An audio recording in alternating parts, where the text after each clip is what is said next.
Hey Lou, welcome in, welcome in. How's it going? Good to see you, good to see you. It's been a minute, we're just catching up, waiting on another player, then we'll get started.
take a look at those character sheets. Last time we did level up. We became more powerful after that last fight. Take a look at your character sheets. Remind yourselves what you do, because we got also some magic items that further augmented some of you guys as well. So, that all said and done, let us begin where we always begin, with a brief recap of last time. Previously on our adventure, the party of adventurers that started their journey together in a small town of Stilben traveled across the world and eventually got themselves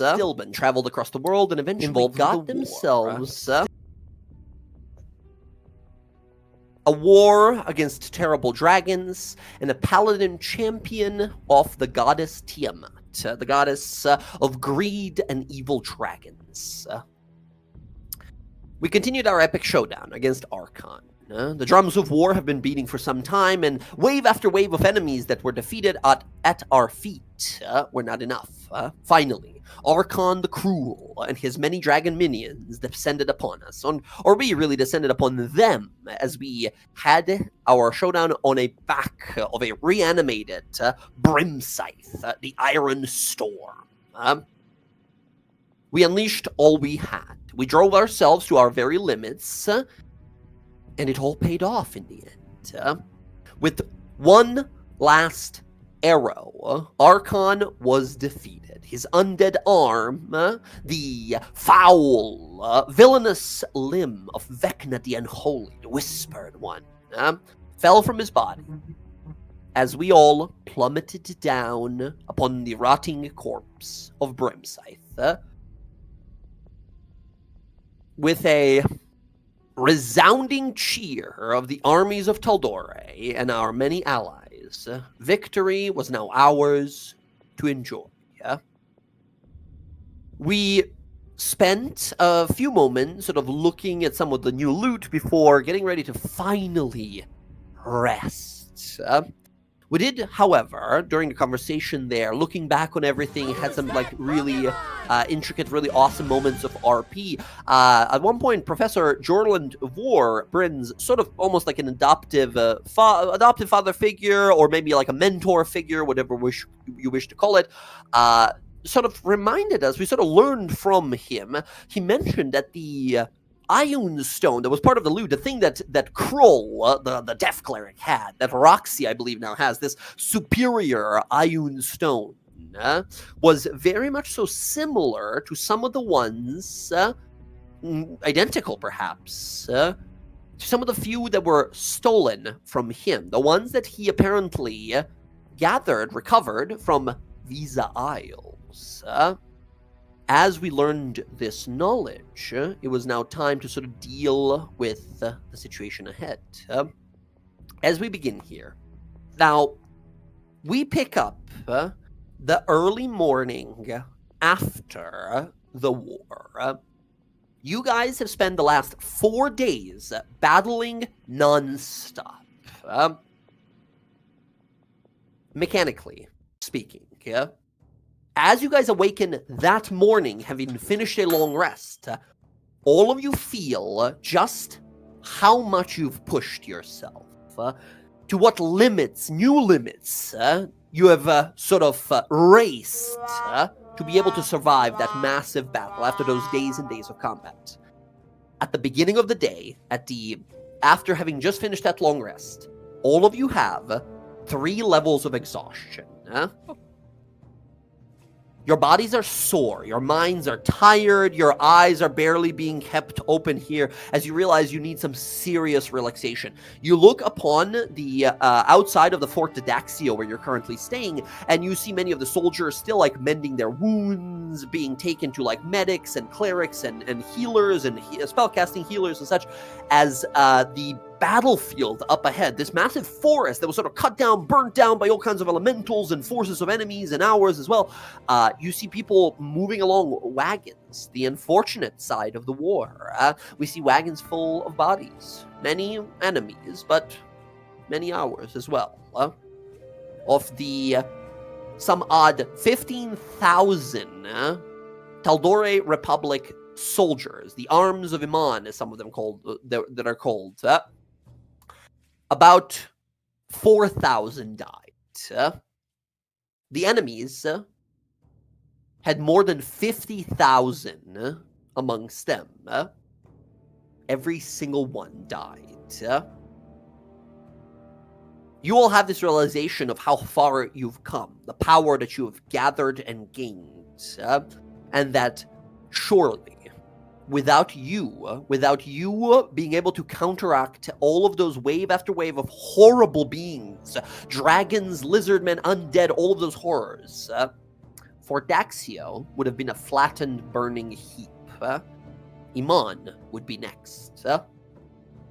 Amongst all of this, thoughts that come across your mind as well. Bryn, your father, still within come across your mind as well. Burning bowels and guts of hell itself. Sky, the dragon scale crucible, it is now with Arenia. It is with Kenneth. They went to a place, they gave you a sort of idea of where to go, where to follow them. They still perhaps think you're on their side. After everything Arenia has done to you, that still burns within your mind. A fire of anger, to be certain. But that fire is perhaps fueled by something a little more nefarious. As the following day, as we begin, we find ourselves in a little tent. One of these tents that have been kind of quickly set up for you guys to rest. Like I said, 3 levels of exhaustion, right? They bring you guys some drinks and food here and stuff like that, as we see you guys probably chugging coffee down, right? For reference, by the way, we were fighting for 4 days straight. I want you guys, us, real people in real life, I want you guys to imagine what it would be like sitting there, having not slept for 3 days, right? That's how you feel. That's how your characters feel in this moment. I've been there. Okay, well now you know. Then you know.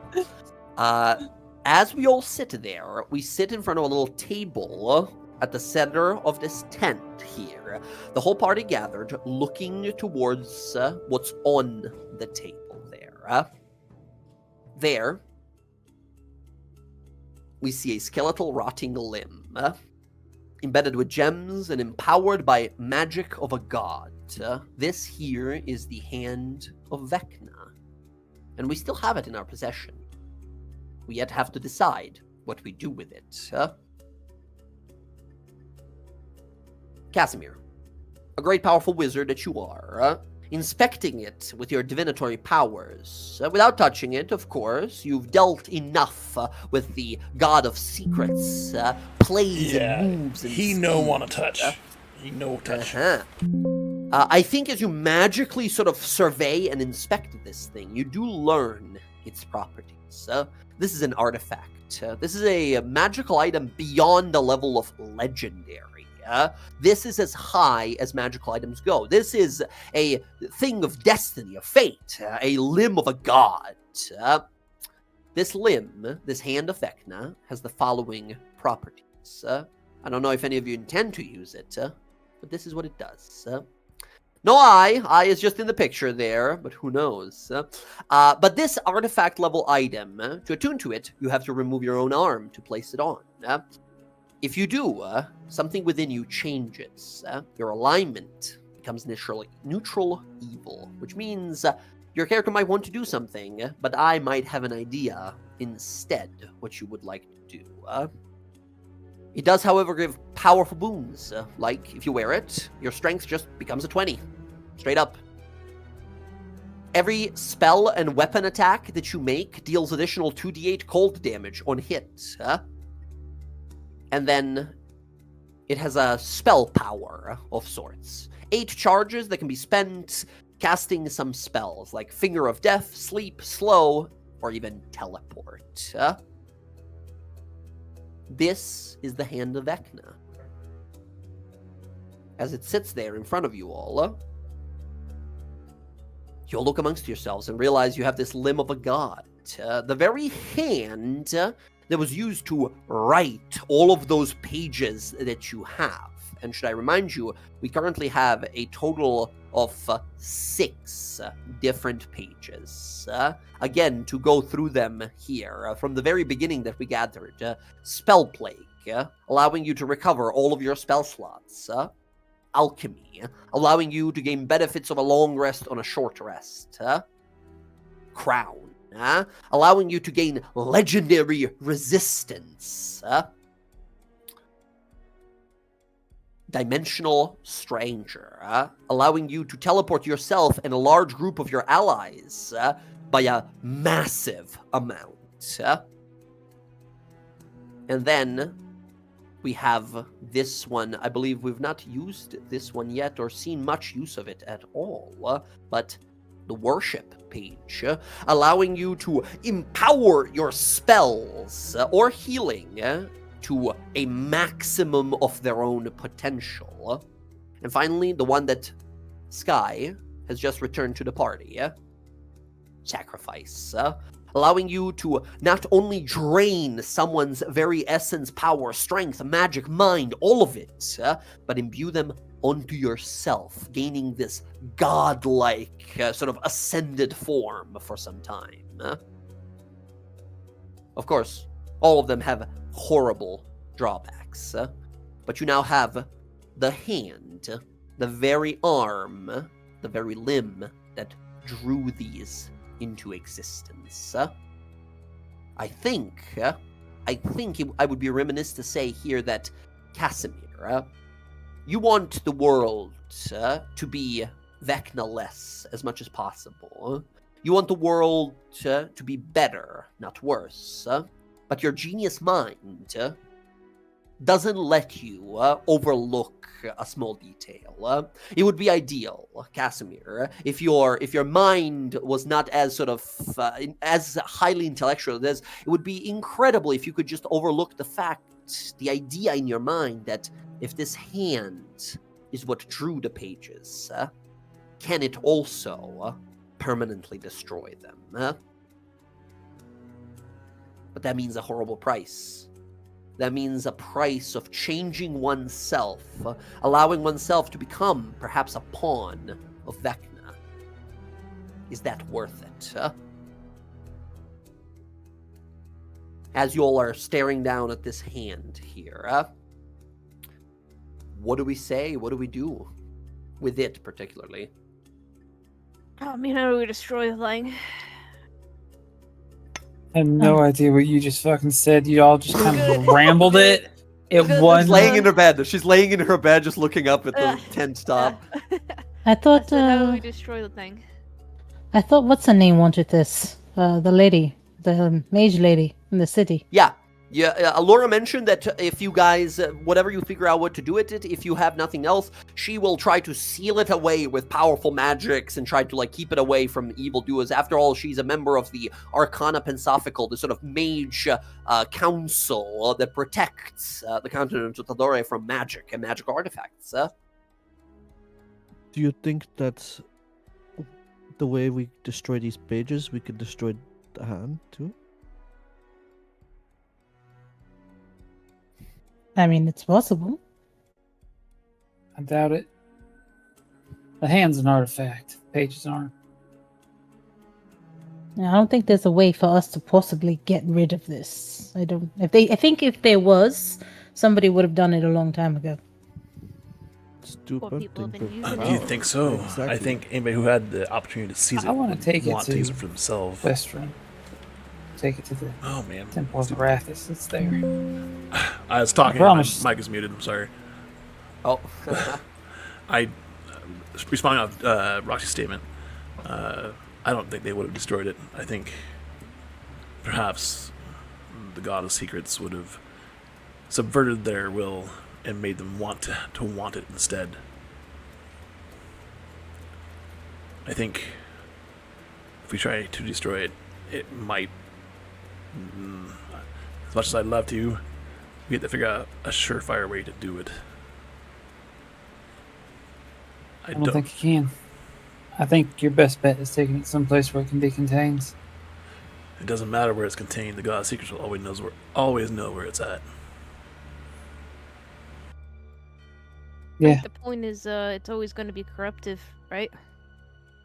That's what Cass is saying. It's going to corrupt whoever's got it, even if they put it somewhere else. Roxy, you see Quip jump onto your shoulder and say, "Mistress, say the word and I'll swallow it whole. Maybe I'll choke on it a little." No, Quip, you don't want that. You don't want that person in your mind. Okay.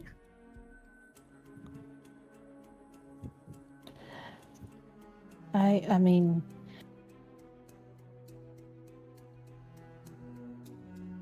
I have more faith in the followers of my, which kind of thumbs upwards, spiritual mother, as it were, than a bunch of mages. Oh, why don't I say I don't trust any of them? We should just figure out a way to destroy it. So they don't trust us with it. I mean, look at you survived with that stupid paper. I feel like the paper is a lot different than this hand. I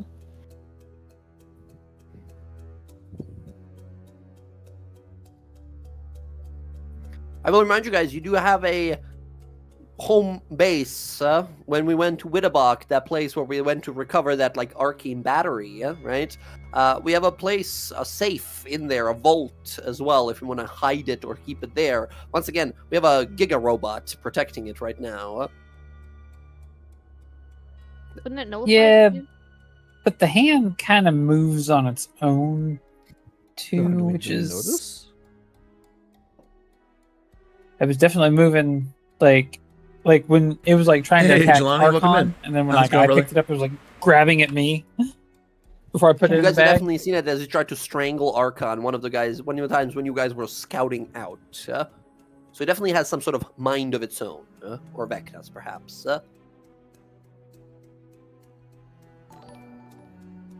Maybe we can see if there's some kind of box, Well, I that didn't hear that. warding Thank box you we for could the put it in reset, and something Johnny.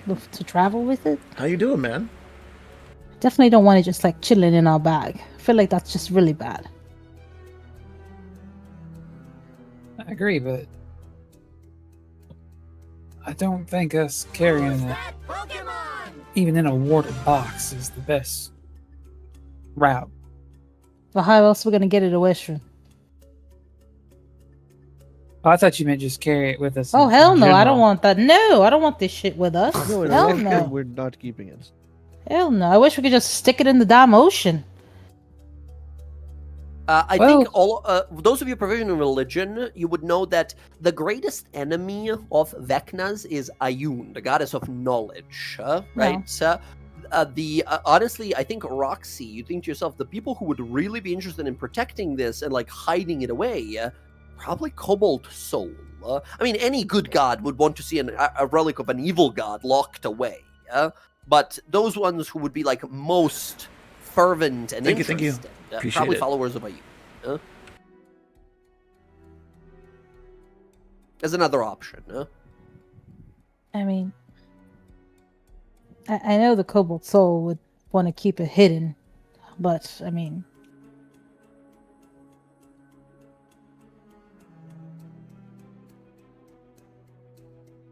But not that I don't know them that well. I don't know how well they're going to be able to hide it. You know what I mean? I'm not saying that they're terrible people that don't know how to hide things. I haven't really been involved with them much to know how well they can hide stuff.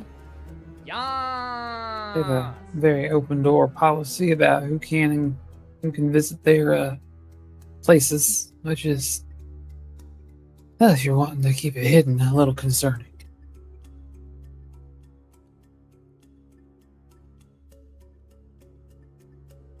To be honest with you, it'd probably be safe in Visa Isle because no one can get to that fucking island.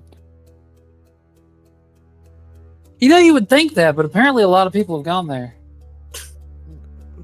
There's one guy, Jorlin. one guy Yeah, is one- on there.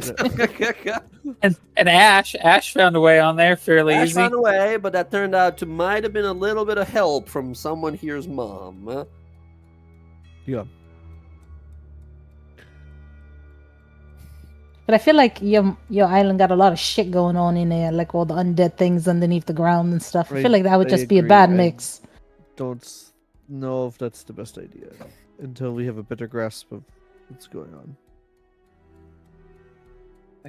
Mhm. I'm biased. I like my idea mostly because I did make a promise and I'm trying to do better. You made a promise to who? Arathis, when she gave me back my halo. You know, when we went back in time and we fucked with things. I understand that, but I mean, how would they be able to keep this safe? Like, they have like places to hide it? Which, by the way, funny to sort of think about here. Bella and Casimir, you don't remember going back in time.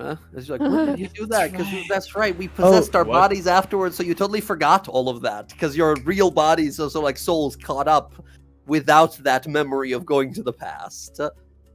Yeah, because I thought that's interesting because Cass had already died previously, so I knew it was he him. forgot But it. also He forgot me it before, too. but now you died as well, so you lost Oh, that. that's right.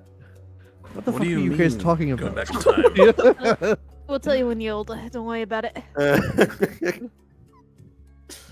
There's a lot there. I mean,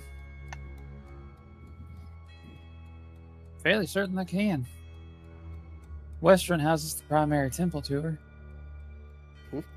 It's also the main city for like Cobalt Soul. So I mean, Best of both worlds. Maybe together. Why not get all parties involved? That way they all watch each other. We get the Pentophical, the Cobalt Soul, and the Arathis group. I mean, is it anyone from Ioun there as well? Because you could That use was all it, the help. Cobalt you Soul. get. What's all? the Cobalt Cobalt Soul Soul. and the Western. That's That's a probably the that's a best that's a idea. solid solution. Involve the Magic Council and the gods, who are like the enemies of this evil god. And that way they can all keep each Checks other in and check. balances. Yeah. Keep each other honest. Yeah. Very good. Very good. You guys a little later, someone like call for Alora. She shows up, and as you guys sort of present this, she's very pleased with your guys' decision. It is a wise call. She says many would have taken this power for themselves, but Vecna's mind and magic are all corrupting. While other betrayer gods rely on all manner of tactics. Asmodeus has his tricks and seductions, Grumsh has his rage and wrath, Vecna has his schemes. Plans within plans and ways to make you believe that you thought of it all along. Not playing his game, removing this from the play, is a very good call. I will ensure to deliver unless you all wish to. I will then speak to the other members of the Arcana Pensophical. We will reach out to the Cobalt Soul. We will reach out to the Temple of the Lawbearer in Western, and we will find a place for it to be locked away and forgotten.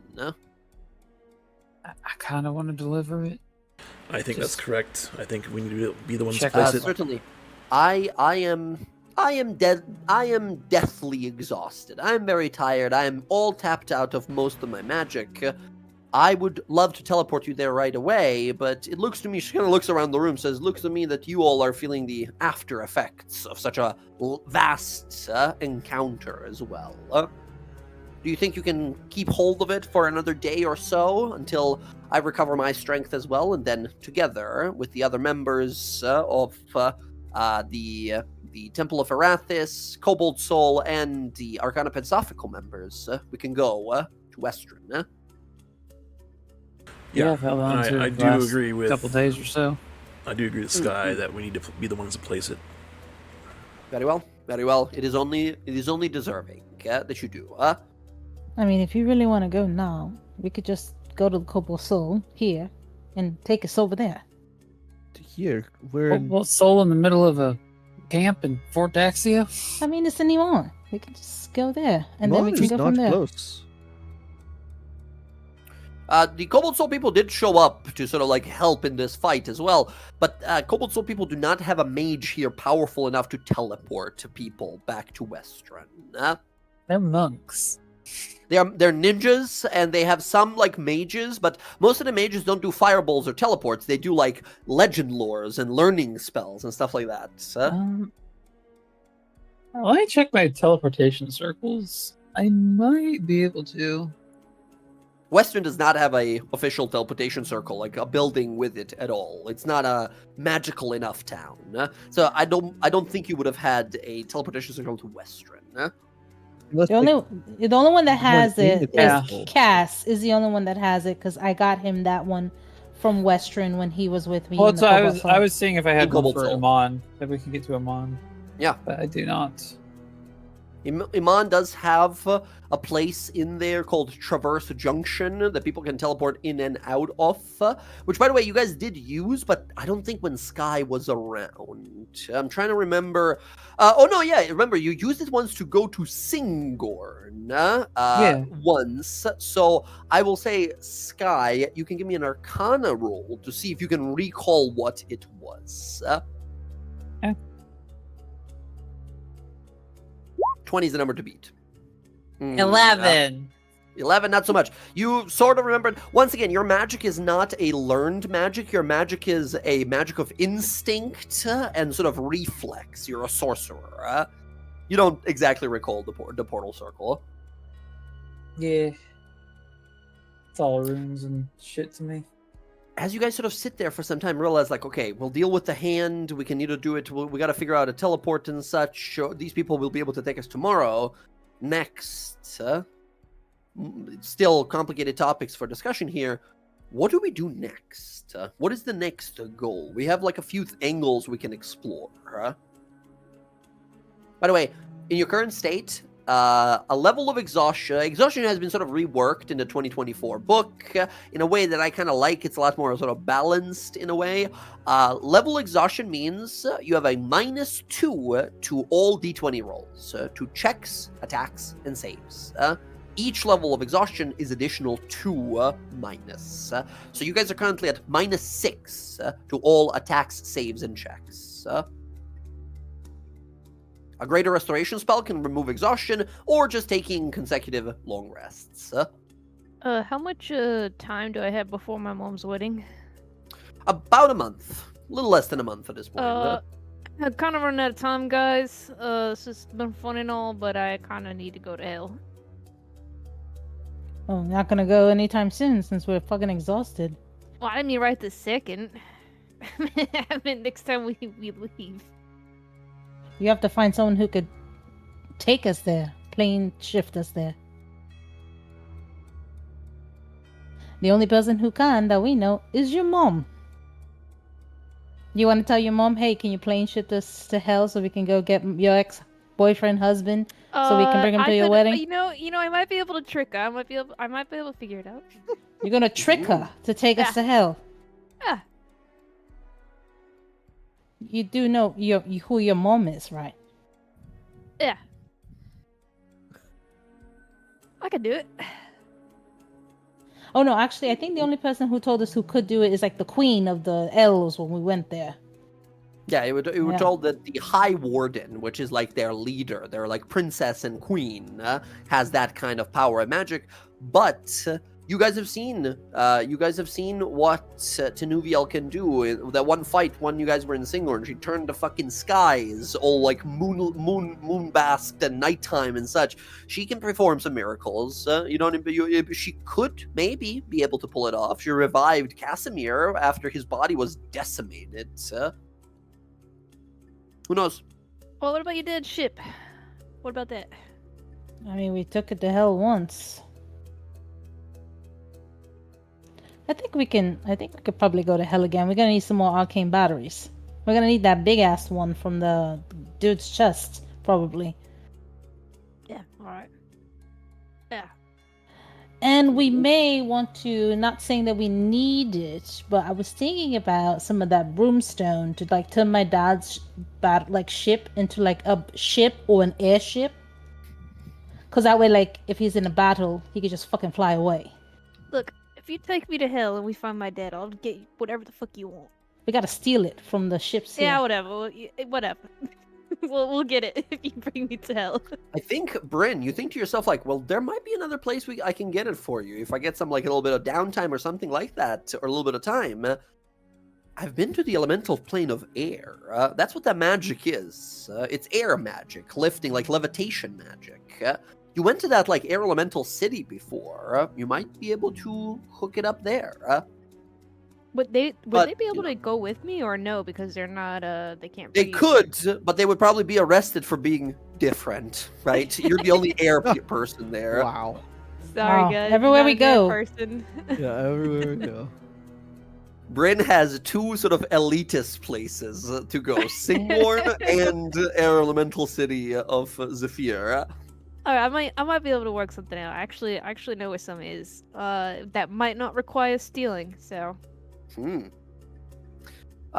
Speaking of, by the way, magic stuff. We got some magical items last time to remind us real fast to go down the line before we forget about these and they just sit in the magic loot pile. We got a Staff of Healing, which I don't think anyone is using at the moment. That's the staff No one that can use it. Kroll had. That's right. Also, no one can use it. Bard, Cleric, or Druid, we have none. We got this magical obsidian flint dragon plate armor, which I don't recall who had this. I think I'm Bella took wearing it, right? it. Yeah, I took it. I think Bella, right? Bella's racking like Yep. insane AC now, resistant to 21. poison, advantage against grappling stuff. And then, of course, the weapon that Archon used to kill us before, Fane Eater. This legendary +3 weapon that does extra cold damage and a ton of fucking necrotic on a natural 20. That is with Bryn. As well as we got, of course... you don't gonna smite the hell out of it if I let You get- no one lives. It's an earthquake. Also, we found a Wand of Binding, which I don't know if anyone's using. It just lets you paralyze people. You shoot at someone, they make a hold person or hold monster save, and they become paralyzed. You use some charges for it. Very nice. The stone that Kroll had that he took from Jonas, that Jonas wanted just the picture from, and gave the rest to Roxy. The Iron Stone of Superior Intellect that increases your intelligence up to by 4 up to a maximum of 30, which is really nice. Which, by the way, I don't know if anyone's using, but if you are, remember, we have those homebrew rules that say for every int modifier above a +1, you gain an extra, like, language skill proficiency or a tool proficiency. So if you're using this, you just get, like, extra bunch of languages of your choice or whatever, right? Very neat. Yeah, because Cass said he didn't want it. And so I believe took it. Cass, I think Rav, the player, said he was very interested, but Cass wouldn't have asked Roxy as it was like That's correct. given to her with hers. Yeah, I would have used that, and I removed something else to take that. Gotcha. And go ahead, Jen, go ahead and pick out, what was your intelligence before? It was 16. 16, so it's a 20 now, which Yeah. means your modifier goes up by 2. Go ahead and pick either 2 more skills, tools, or languages that you become proficient as your mind unlocks further due to this stone. Wow, that's a lot of things. You said tools, languages, and what? So basically 2, your choice of languages, tools, or skills. So you can choose 1 skill and a language, or 2 languages, or 2 tools, or 1 tool and a skill, whatever, right? Any combination of those. And then finally, of course, yes, Bryn is now fucking jacked if she wasn't before with this belt of fire giant strength. Bryn went from like 16 strength to 25 with a massive +3 weapon. So she's sort of off the charts as well now. Hey. Hey, it's me. Very good, very good. And Bryn, do we see, because this is a belt of fire giant kind, is there any more like fire motif to her? Or is it still all lightning and air? No, I mean her hair has like more of a kind of like a smoky quality to it. So like it's gray already. But like cool. it definitely seems a bit more smoky towards the ends rather than wispy yeah. like a cloud. Hell yeah, hell yeah. All right, so we have a decision here. We've decided. I think we're going back to hell, right? Time is ticking. Clock is going on. So just so we're clear, let's lay out what we Mhm. want and need to do before we like. I'm for committing, but I just want to make sure. So go to hell, get Bryn's dad, go to Arinia, and clean up all those loose ends to get the Crucible and Isenda Hiroshi, correct? Yeah, I figured it'd probably be good to have another paladin with us. Go deal with Arenia. You guys currently have the pages and you have the arcane battery. Arenia has presumably Isenda Hiroshi, the light, the beacon, and the dragon scale crucible. Yeah, it's probably a good idea. And then at some point, I imagine Cass and I would like to get our bodies back. Well, you have. Do you guys want to go to hell with exhaustion, or do we want to wait those 3 days to get rid of exhaustion? Go return this hand of Vecna, or like put this hand of Vecna into like a safe space, and after that's exhaustion goes away, then go to hell. Because like Oh, yeah, minus we're not two, going like to hell with minus two exhaustion. to a attack roll or a save doesn't seem like much, but can be like Right. everything. It can matter so much. Yeah, I think we're getting lost in like the ideas and just I think there's still like the time in there of like, yeah, we need to like rest. Mhm. But if her mom is the one that is getting us to hell, apparently No, we the still one we're gonna take the ship. Oh, okay, whatever.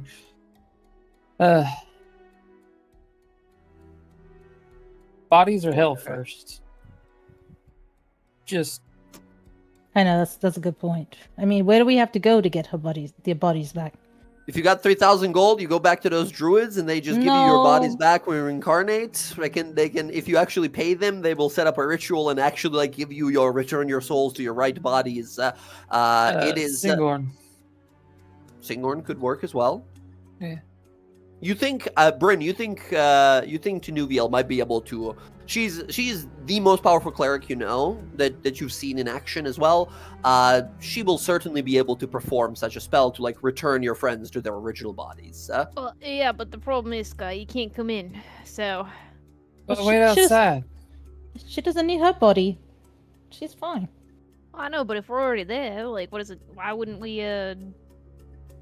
just ask her to teleport us to hell?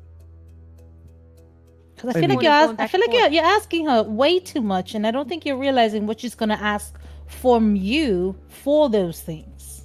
Well, that can't be much worse than what she's already asked. No. Listen, it could be. The new you is incredibly difficult to work with. And that's saying something coming from me. Can't you like Shoot- send her a shoot something- message first before we fucking go all the way over there, and then she says no and wasted our time? Well, that's what I'm saying. I don't want to go deal with it. Well, then let's take the ship. You know, Well, that's do you fine. need your body? Do you need your body No, right now? I don't know. I'm fine. So, in fact, if I had my choice, I don't know what Cass's plan is, but you know, I know the High Priestess of my people can help me with this. And it might I be. think Bella. Not to interrupt, Sarah. I apologize. Yes. You know that the high priestess that you left sort of in kind of like a temporarily council, kind of like a leader type, she Uh-huh. definitely could if she had Isenda Hiroshi to aid. Gotcha. By Which is- herself, probably not. That's exactly. So, and that's what I'm kind of thinking is maybe we go get Isenda Hiroshi first. Yeah, I'm but not the in a problem rush. is fighting them with all the stuff they have. If we could have someone else on our side, I think that'd be smarter. Oh no, I'm not saying. I'm saying before I go get to my body, I'm okay Oh, waiting. okay, yes. Does it make sense? I understand. Yeah, we go to hell, but also your dad's Play been stuck in hell devils. for a long time. He might not want to help us. I don't know. I don't know what his status is. Me either. Let's go find out. Like devil's You try to advocate stand here, up and immediately fall down as you're still exhausted. if you go and die in those bodies, you might not be able to get your other ones back. That's a good point. But don't die. You know what Easy. we could do? We can grab some of those soul shits. That way they die, we can just suck their soul up and then put it in the bag, remember? Then we can That take doesn't- those souls back. That doesn't circumvent the issue of dying in the new body. That just lets us get them out of hell so they don't stay there. Yep.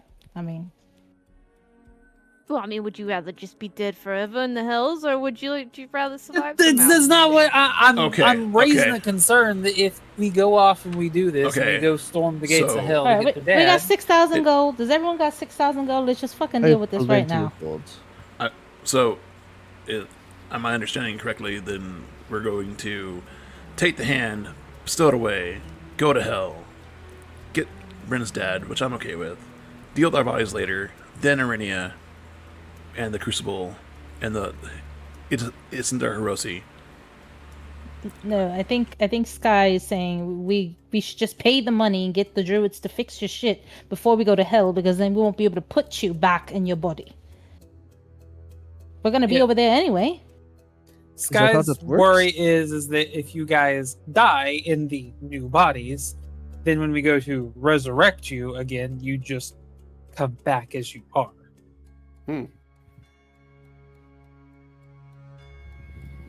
I mean, I don't know. Do we have enough gold, or just spend the money?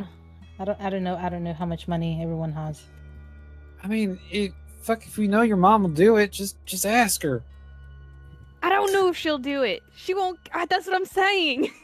That's why I'm saying ask, like you did before. Yeah, I had to give a lot of shit before. Yeah, it's a lot of shit. Not that Is- it matters now. I'm just saying, is giving the shit that she asked for worth helping your friends or not? Well, I mean, they're Dude, alive right now. Okay, but it's also like our, not to say be all like that, but it's kind of our bodies, our choice, right? So, you know. Yeah, I mean, I have Hey, an idea thanks, in Chicken mind, Burrito. but I don't know what guess. Thank you. My alerts aren't on. I don't know what's going on there. Thank you Ideally, for the resub, I wanted 14 to mods, ask- So yeah, Artusa and my high priestess for help to bring me back in something, you know? So, but again, if Are you that willing to idea take needs the wait- risk that if I you just die in noticed hell Jelani like was this, you 35 can never months. go That's back crazy. to being who you were before? I mean, Because if you I'm and very Cass are scatterbrained okay right with it, then we don't have to worry about the body situation right now. Bodies, honestly, it is a minor issue, right? It is something think you so, guys too. can. You have a lot of money. This is something you can easily solve over the 3 days when you're getting rid of exhaustion, right? This is just a minor side thing. You guys are very powerful. You have very powerful friends now. They will be able to hook you up with some like healers and such. Now, Yeah. there's not a lot of healers that can do that kind of a thing easily. You're pretty certain that Tenuvia will be able to do so, but again, you know, it's not the greatest like relation that Bryn has with her at the moment. There are others, however, you have those druids that you know and such, that when they have time and they're not resurrecting souls from gems and such, they will be able to like reshape you. So if you want to change back to what you were, they will be able to do that for you. If you want to stay as you are, that is only your choice. I guess if we're going to Westron, we could go to the Druids. They are in the forest just outside. Yeah. Mhm. All right. Sounds good. That said, then, this first day goes very quietly. Goes by very quietly as you guys just sort of rest, recover, regain your strength, and such. The following day, you all are gathered by Alora. She casts a spell now that she sort of recovered her strength, and we disappear from here. You get one last good look at Fort Daxio as the war is over, and you all reappear in Western, the city of Western, where you guys have made a lot of friends, a lot of allies here. You do have a house here, I should remind you. You guys were given like a home here that you still have. But as you all that day, with you see a few of these members of the Arcana Pensophical, these very, very powerful mages, all of them that have this symbol of like a blue shaped kind of eye peering out with powerful magic within their robes and staffs that they have, which I don't know if I've ever showed you guys properly, but this is the symbol of the Arcana Pensophical. You see amongst them, there is 3 figures here with you today. There is there's of course Allura Vysoren. There is another figure that you guys actually recognize. I don't know if you guys recall this guy. He was here when we were at the trial of Estella. The lightning guy? Sorry, what was that? The lightning guy? Yes, he is here as well. He was like the super intense guy that you guys heard. It was like one of the most powerful evokers, like destruction mages around. This would be the elementalist Drake Thunderbrand. This little like short dwarf with like a scraggly kind of black beard. And then finally here today as well is a halfling. This like ornery old halfling man. Apparently his name is, or title and name are Alchemist Oz Groot. And he is a sort of like a crafter, an artificer and an alchemist individual, apparently very, very, very, very clever, very intellectual. As they sort of introduce themselves and all that, he also, I think, looks to you all, says, greetings. Pleasure to meet you all. My name is Oz Groot. I am one of the members of the Arcana Pensophical. You, my tall equine friend, must be Casimir, yes? You are the one that Allura has told us about. Very likely new member of our little group, our troop here, yes? Oh, I'm honored that I've been talked about. I've not made up my mind. Well, yes, do consider it is an important decision that comes with many responsibilities and some benefits. But kind of looks to all of you, says, I've actually heard your name, the name of your group, before, even. I've actually heard the name of your group from my hometown. I've not been there for quite a long time. But I believe you are the group that has, in a time of need, rescued and saved my peoples of Turst Fields. That was you, yes? Yes, it was. Yes. She sort of nods along, says, yes, I've been away from home for a long time, but I've heard what you did for the halfling, small halfling town. And yes, I'm here to just sort of help along this process. As you guys are talking here, you see approaching here as well is one of the like high priests of the Temple of Arathis here. You see a sort of like a half-elven woman walk on up. As she sort of bows her head, says, greetings. My name is the High Priest Enrel Autumnsense. I've been sent, and you see a group of like priests that are sort of following her, and some like paladin knights. Says, I've been sent here by the members of my church to speak about this great evil that you wish contained and forbidden from the rest of the world. The goddess of laws requires it, and it so shall be. And she sort of bows her head politely. I'll type out this lady's name. This is the High Priestess. If Roll20 will let me.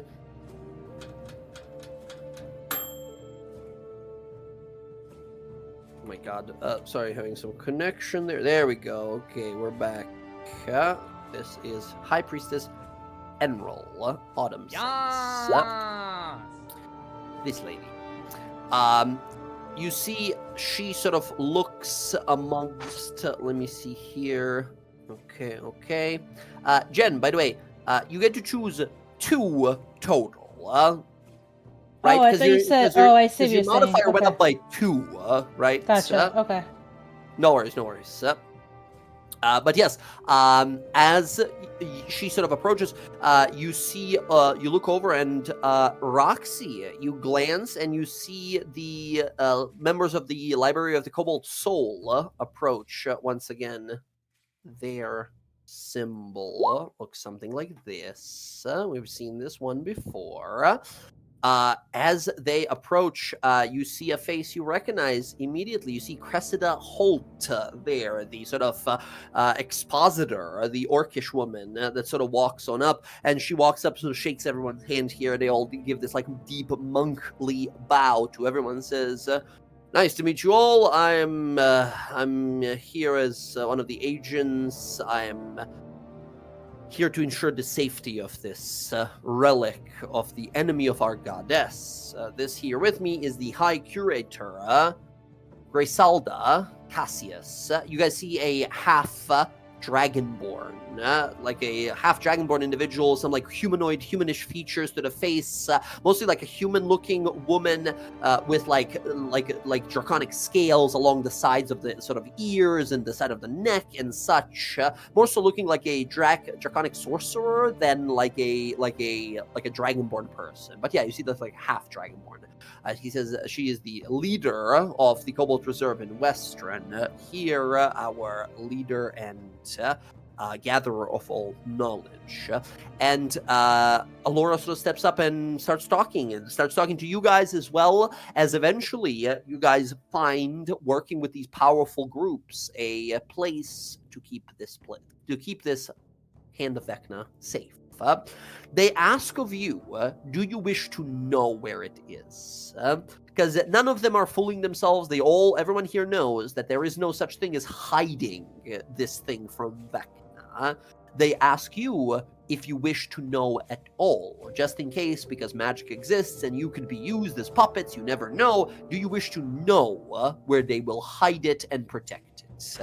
I think knowing the general area of where it's at would be good, so that way if we hear it's being assaulted, we know what they're after.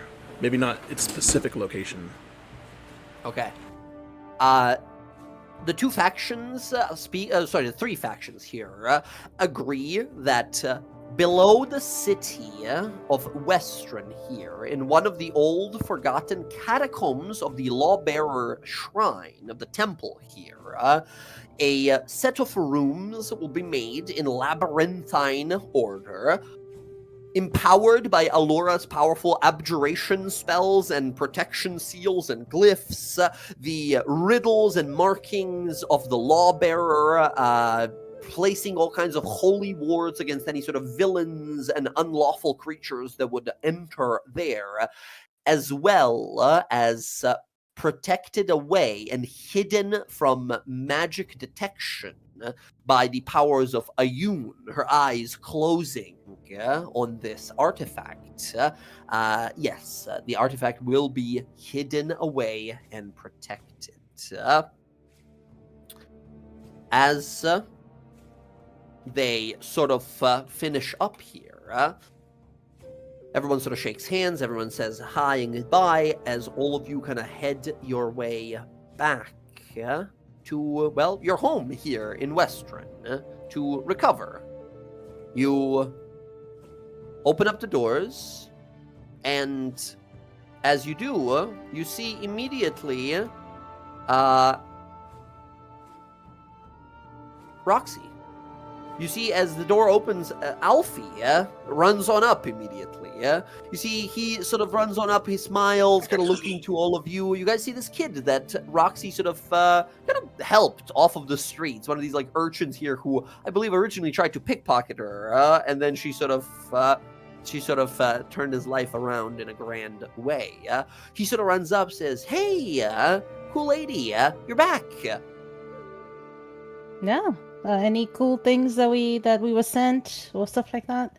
There was mail all the time that was arriving and such. I've kept the money you gave me still mostly. I've spent some of it to stay here and such. But people of Western have been giving me a lot of free stuff. Apparently, the mayor lady here really likes you guys, so a lot of like free stuff has been arriving. There's all manner of like clothes and gifts. A lot of like shops and guilds have sent us a lot of like free merchandise. Merchandise, there you Merchandise, go. yes. There's been some like cloaks and dresses and footwear and all kinds of belts and stuff like that. Some like jewelry and stuff. I've put it all in the attic. But That's it's good. great to see you guys. I heard there's a war going on. Have you guys heard anything about it? Yeah, well, not anymore. Thanks to lots of people, including us. Oh. All right. That's awesome. That's great. Well, it's good to have you guys back. He sort of gives a little wave to everyone here. Says, "Well, I'm gonna go grab some like fresh groceries and such. I've been practicing my cooking. If you guys are hungry." Yeah, that'd be great. All right, I'll be right back. And he sprints down the street and goes to like the flea market to prepare you guys a little dinner. Once again, oh yeah, here it is. This is what the home base in Western that we have. Look at some of those old tokens that we still have on there. Look at that. Who's this person? Look at this person. Who's that? Hey. Hell yeah. Hey, look at this person. Who's this person? Hell yes. Hell yes. That's right. B-boy in the fire. Excellent. And this. Who is this? I don't remember this person. I remember a slime. I think as you guys are sort of getting ready to kind of like, you're recovering still. This is the first day after the war and everything. You're sore. You're so fucking tired after all of it. I think sort of finding to meet with you there, Bella, is Anahia. Your cousin sort of walks up and says, "Hey, your Excellence, can I get a word?" Yeah. But of course. Hey. Hey, listen. You know, some of the other folk, your subjects here. She sort of smiles, kind of teasingly, says, "Have been kind of talking and seeing you on the battlefield and seeing all these people out here. I mean, it's never an easy trip to try to leave the island. It took a lot of effort for us, but I think once they go home, some of them, I heard them talking that they wouldn't be too remiss or saddened if we get to sort of explore the outside world a little more. I think you've started something. Your little outing and going out here in the world, I think a lot more people are starting to get curious about it. That's exciting. That is exciting, but you know it's sort of unlawful. The old laws are still there. You, because you sort of returned and beat your dad in a duel. Who is, from what I want to know, he still hasn't woken up. Well, it's still sort of unlawful unless you change the law. It's still forbidden. You're sort of an exile if you leave the island. We left it under the pretenses of sort of like, well, they left it. I was sort of on the ship with you guys, but they all left it with the idea of like they wanted to protect their queen. They came here to save you, to help you in this battle. But that would make them sort of social pariahs in some sense and exiles. I'm curious. We should change that. I think we should set up, formal relations with those in Iman. Maybe that's what I intended kind of for you a little bit, to start, You want me to be a diplomat? That's what I had in mind, at least for you to see the world and start at least introducing the idea of that sounds our people. Very, very fun. That sounds very fun.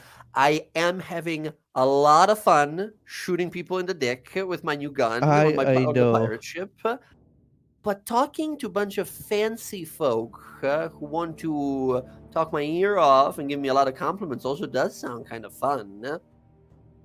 I mean, I won't force you into anything, but that was part of the reason I wanted you to come here. No. If my queen commands it, how can I say no? And she sort of smiles at you. Yes, but what does my cousin want? Yes, well, Bella, I would love it. I've been wanting to experience a lot more of this and it's been a lot of fun, but this way I get to sort of help our people back at Visa Isle as well. I think it would be amazing. I think it would be very fun. I mean, I don't know if I've ever experienced much negotiating with these people from beyond the island, but I think it could be a lot of fun. I think I would be honored. Okay, at some point, I'd like to like introduce Anahia to like Alora to start getting that like Yeah, working, absolutely. You know? Alora is both a member of Arcana Pacifical and Tal'dorei, a Council of Tal'dorei of the Tal'dorei Republic. Exactly. Yeah? And over the next like days or weeks, there's going to be some sort of like alliance talks. And I think on the third day of you guys sort of resting, getting rid of the final level of exhaustion, Bel Anahia sort of returns to you and says that Alora even mentioned like depending on how open or interested you are, if you think it would be a great move for the people of Visa Isle, you could sort of, if there is a way we find to like traverse that terrible storm that stops anyone from going in or out, perhaps the people of Visa Isle, the community of the Yuan-Ti that live there, could become a part of the Tal'dorei Republic. Maybe we can officially join Tal'dorei, but that's sort of a big step, right? That might be That's a something big in the step. following months or something. Yeah. If you are at all interested as a queen of like heading that direction. Yeah, I think we'd be open for now for like trade partnerships and relations and allies, but we'll have to think about that a little more. I think we value our independence, and we're pretty different, so Yeah, very much so. Very much so. Different culture, different worship, different sort of background. And yeah, I think so. There is going to be probably a strong alliance between the two sort of nations there. And who knows in the like upcoming years how it goes. But I think Anahia sort of thinks to herself, like, maybe I'll have to like marry a beautiful prince or a princess. Wouldn't that could be, as a diplomat, you have to do all kinds of things to get into right kind of thing for your country, totally. Oh, for your country, so patriotic. She looks over and we see Cedric riding on a horse as she just sort of looks after him as he rides off away through Western, returning to Stilben. Handsome prince. I'll have to think about it. You sort of continue your rest and relaxation here. Sky, as you are sort of resting on the third day, there's a little knock on the door, and you're the one to sort of happen to open the door. And you see standing there in front of you is this high priestess that you met yesterday. That was the one that's like the head priestess. Enroll Autumn says this like the Lawbearer Temple leader, right? And you see this half-elven woman kind of look to you. You see a long golden robe with this like mantle of like symbology of balance and scales on here. You see her sort of eyes that have this like glimmer of gold at their very center. And you see she sort of looks to you, says, "Oh, just the person I was looking for. You are Skyleth, yes?" Yeah, the Sky's fine. It's usually what people just call me. Your given name is Skyleth, no? Yeah. Very well. I was hoping to have a moment with you. If you have a moment for conversation, it won't take long. Yeah. Give me a moment. I'm gonna go. You're dressed really nice, and I'm kind of just in my pajamas. They'll be right back. That's quite all right.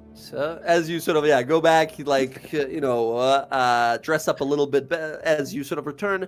She's standing there in front of the door. You look over to the side, and there is like two like warriors, like guardian paladins that are like nearby, like waiting for her at a distance. And kind of like, is this about the bounty or the wanted poster? She just sort of stares at you. It says something of the sort. She stares towards you and says, "Listen, this is a very curious situation. Yesterday, immediately during this agreement, this artifact that needs to be hidden away, that is all what we have to do. That is for the great balance of our world. But I couldn't help but notice a powerful sense of the angelic, of the celestial, of the divine, radiating from you, like gold within your very veins. The presence of my goddess, of the Lawbearer. I sensed it. That said, you should know, that while she has given you a part of who you were back, I want you to understand that you are not welcome in the temple or any of the temples of the Lawbearer until you right and balance all the wrongs that you have done. I've heard of your work, of your heroism, but I've also heard of your cruelty, of your angry and hungry flames. Ah,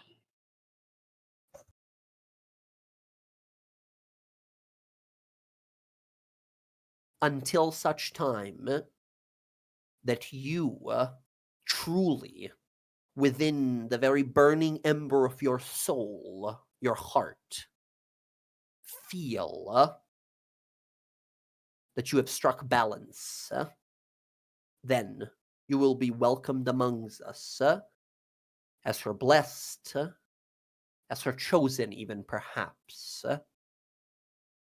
But you have stained that gold within with so much blood. I don't know if you'll ever be able to wash it out. That is all I came to say. right. Well, thanks for the visit of coming all this way to tell me everything I already knew. You've done too much for Tal'dorei for me to disrespect you in any other way. Have a pleasant day. As she has this, you see this, she's a powerful cleric of some sort, right? And she sort of stares you down here as you sort of realize, like, the very essence of the Lawbearer is striking that balance. Lawbearer is not a goddess of good per se. She's as neutral as it comes. She's the most neutral goddess. And as if saying that your inner scale is unbalanced at the moment, you watch as the High Priestess begins to turn and walk away. Is there anything else that Sky sort of adds, or does she just sort of watch her walk away in this long golden robe, returning to the Temple of Balance? You know, I have a question for you. She stops. Yes.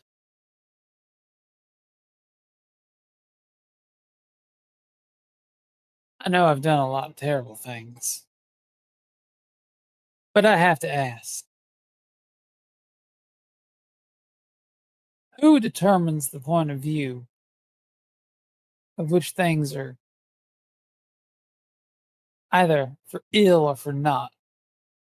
If you're raised thinking one thing, believing that what you do is absolutely at the very core of your being the right thing to do, that it is the lesser of an evil path towards something, does that not count for anything in the grand scale of all of this? Or is it for individuals like you to decide who is and is not worthy of anything? Or if everything is evil? She turns to look at you and says, you believe you were misled. I believe that at one point in my life I was a lost and impressionable child that was abandoned to the world and sold off and didn't know what the fuck I was doing. I'm not saying that's an excuse for anything, but I'm understanding a bit more that Mhm. me and all my siblings were played against each other. She looks you up and down and says, this shield you have, at best, is ignorance. The lawbearer decides who is guilty and who is not. I will know the very moment she decides you have returned to balance. You may have her blood in your veins, but the rest of us, those of us who pray to her every night and every day, we hear her words.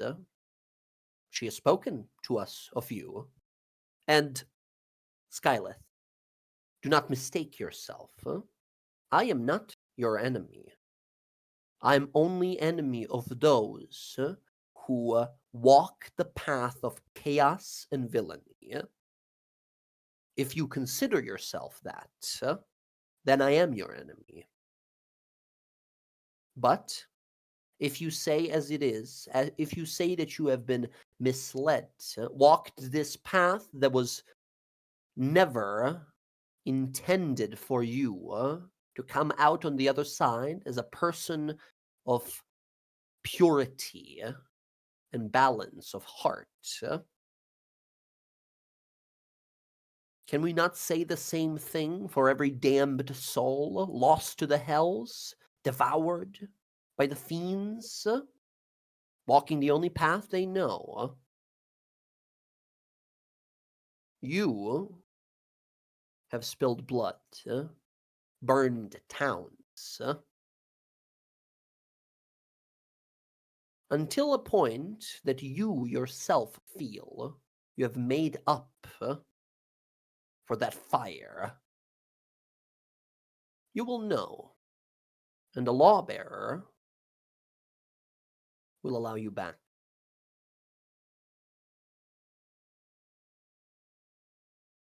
She nods her head slowly, says, pleasure to speak with you, Skyleth. And she turns back to walk away. Yeah, you too.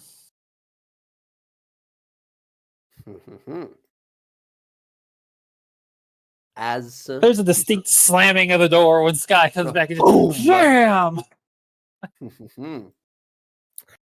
She jumps a little. She thought you shot her with a gun. She thought you made your decision right there, right? As she jumps a little and walks away. But yeah. As you sort of return back, as you realize, you've done a lot of good, but yeah, like who decides, right? Who the hell decides when enough good is enough to counteract enough evil? And I think, Sky, as you sort of look across from the third floor up from your room there, you're sort of looking out the window across the city here on this sort of plateaued raised hill in Western. You look far to the south, and you see a druidic grove far into distance. And you're reminded last time you were sort of imposed this question upon you of evil and good within your very heart. And you remember traveling with your group through the plains, looking from that terrible place called Shadebarrow. The myth of it, only those with evil in their hearts can find it. And you were the only one to see it. It fucking sucks. You feel this itchiness within your chest. Kick a chair over, pour yourself a drink. Morality. It's a bitch. Bullshit. While we are here in Western for another day, is there anything you wanted to do? Once again, Western, sort of low magic town. There's like one magic shop, and they are sort of like the extension of the Gilmore's Glorious Goods. Is there anything we wanted to do here? Are we getting our bodies back? Yeah, I think that's at least for me to plan. And then I would also offer to pay for Yara's body as well. She wanted to go back to. Jess, does Yara want to be a porcelain person or a hobgoblin person? Yara very much likes her big red self. Porcelain is neat, and she's like very pretty and kind of reflective. It makes really fun clacking sounds. But it's just not excellent. the same. Are we going to pay? It's 1,000 gold per person to be brought back into your original bodies. Or if any of you want to change bodies, now mechanically you will be the same, but for those of you who haven't died and did this like soul transfer process, the rest of you can change your appearance in magical ways if you want to. Or those of you who have lost your bodies and been reincarnated, you can return to your original bodies for 1,000 gold piece price. With the druids here, with the druids of the wilds that you sort of helped many times before, and then if you want to do it for free instead, you can perhaps contact Tenuviel. Wait, you said that people who have not died? People who have not died, if you want to, the druids can change your appearance. Mechanically, you'll still have all the same abilities, but if you want to appear different, they can, through some reincarnation type magic, change your appearance. If you want to look like a bugbear or a Goliath or an orc, you could. You want to be a brunette, Roxy?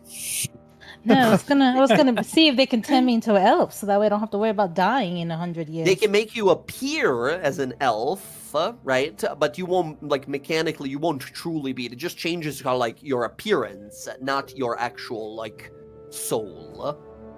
Oh, interesting. Because these new bodies for our dead friends, for Bella, Casimir, and Yara, they were sort of built, right? They were built by druidic magic. Yeah?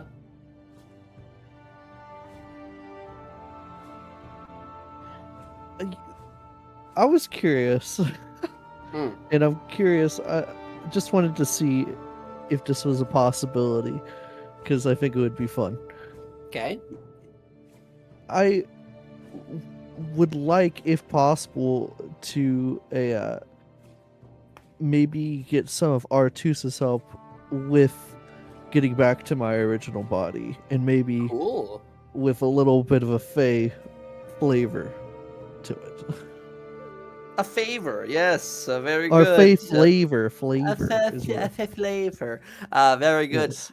Yeah, absolutely. You can sort of invoke her during this sort of constitution rebuilding ritual here. As I think you can totally mark off the. So, are you looking to do it like through these druids and then like call in Arethusa for help, or are you just trying to reach to Arethusa and try to see if she can do it? Well, I think I was going to do it through these druids because that seems like what we're going to do, and then maybe have Artusa help, Hell yes. if possible. Hell yes, hell yes. I think, Bella, go ahead as you sort of do this. Give me a Constitution saving throw as you feel a lot of sort of powerful fey magic begin to flood into Rick. As you guys head out into the Bramblewoods and meet with the druids, as you sort of give him the coin here. Do we have 3,000? So is it everyone doing it? Bella, Casimir, and Bella is, Yara is, right? Casimir, do you enjoy your centaur body, or would you like to go back to being a tiefling? Casimir wants to go back to the essence of what he was. Very good, very good. Do we have 3,000 gold to drop and then we just do this, or how are we doing on money? Yeah, I mean, I have plenty of gold. I could. I have plenty of gold as well. Okay, go ahead then. I think I'll pay for Yara and myself. Okay. Yeah. Sounds good. Sounds good. So 2,000 and 1,000 over here. As this woodland ritual begins, as your bodies are enveloped with powerful, vibrant green magic, as these druids chant this ritual for the next hour or so, you feel yourself being slowly rebuilt. Bella, you call in to your beloved. You call out to Arethusa, the Moon Mistress, as the green, vibrant, druidic leaf and vine magic all of a sudden is filled with this presence of sort of dew, water, like a morning dew of water drops begin to float upwards and surround this watery sort of mist that begins to surround this rainbow that begins to slowly appear through the ritual here. Bella, go ahead and roll that Constitution saving throw. On a 20 or above, some small boon of the Moon Mistress arrives. Nicely done. As you return to your original body, Bella, your previous ability, your burst of chaos ability, your boon of the Moon Mistress ability that makes chaos happen whenever you roll a natural 20, will now happen twice per day. Woo! More chaos. If that's a good or bad thing, it's usually been a good thing. Once it's been like a really bad thing, but overall, pretty fun every time. Go ahead and if you want to edit that ability, just change it to twice per day. Incredible. And you describe to me as Bella reappears in front of us as we see her. So by the end of this ritual, same as last time, you guys are fully like enveloped by like vines and leaves and branches and shrubs and such, as 3 massive trees grow where your bodies were. And as the bark breaks, you guys emerge from the very center here. When Bella reemerges, is she as we remember her, or is there some more Fae-like sort of aspect to her new appearance? Yeah, I think there's going to be a little bit more of a Fae aspect to her appearance. So, her How like, so? Does she have like long elven ears? Do we Well, hear that's what her I was like gonna say, eyebrows her going ears past are- the edges of her face or something No, like no. that? Right? Like how? Yeah, her ears are a little longer. She seems to be like glowing a little bit, and it's like you can really tell in like her eyes. Her eyes are kind of like have like flecks of gold in them a little bit, and are like glowing a little bit. You know, just slightly more Fae. You know, still very Yuan-ti, but just slightly Fae. Hell yes. So. You hear a little whisper at the end of the ritual. Says, "My dear, as much as I love your liquid new form, I think I much prefer your true self." Me too. As you step out of this, you look at your body. You are back as you were, Snake Princess. Or Queen, my bad. I apologize, Your Majesty. Yes. Next up, we see stepping out of the tree there, Casimir. Casimir, are you exactly as you were before, or as a part of the spell, do we see any difference to him? His horns, perhaps his like hair, appearance, anything? Is he as he was? I think it'd be fun with Casimir. You know, he's always communing with the weave, and he is what he sees himself as. But I'd like to think that the weave would change him in the way that his friends see him. So I think they could have fun with that. It's like he would slightly change to what they view him as. Interesting. Yep.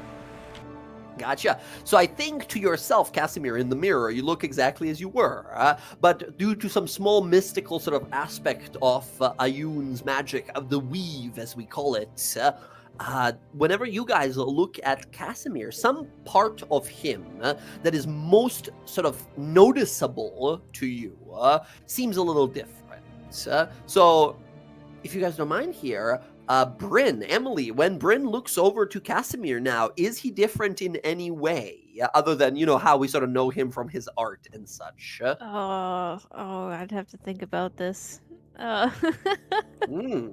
He's got giant nerdy glasses. No, I legitimately have to. Yeah, Okay, take your time. Jess, for Sky, does Sky see anything different about Casimir?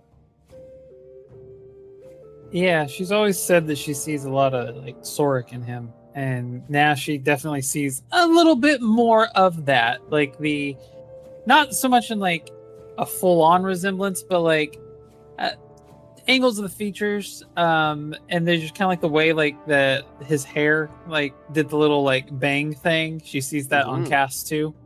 It's like You see, if it wasn't already before, much more so a younger brother figure that you're sort of looking at here. Yeah, she scoops him up and hugs him. Awesome. As Bella steps out of the tree and looks to the side here, Bella, does Casimir look for her any different?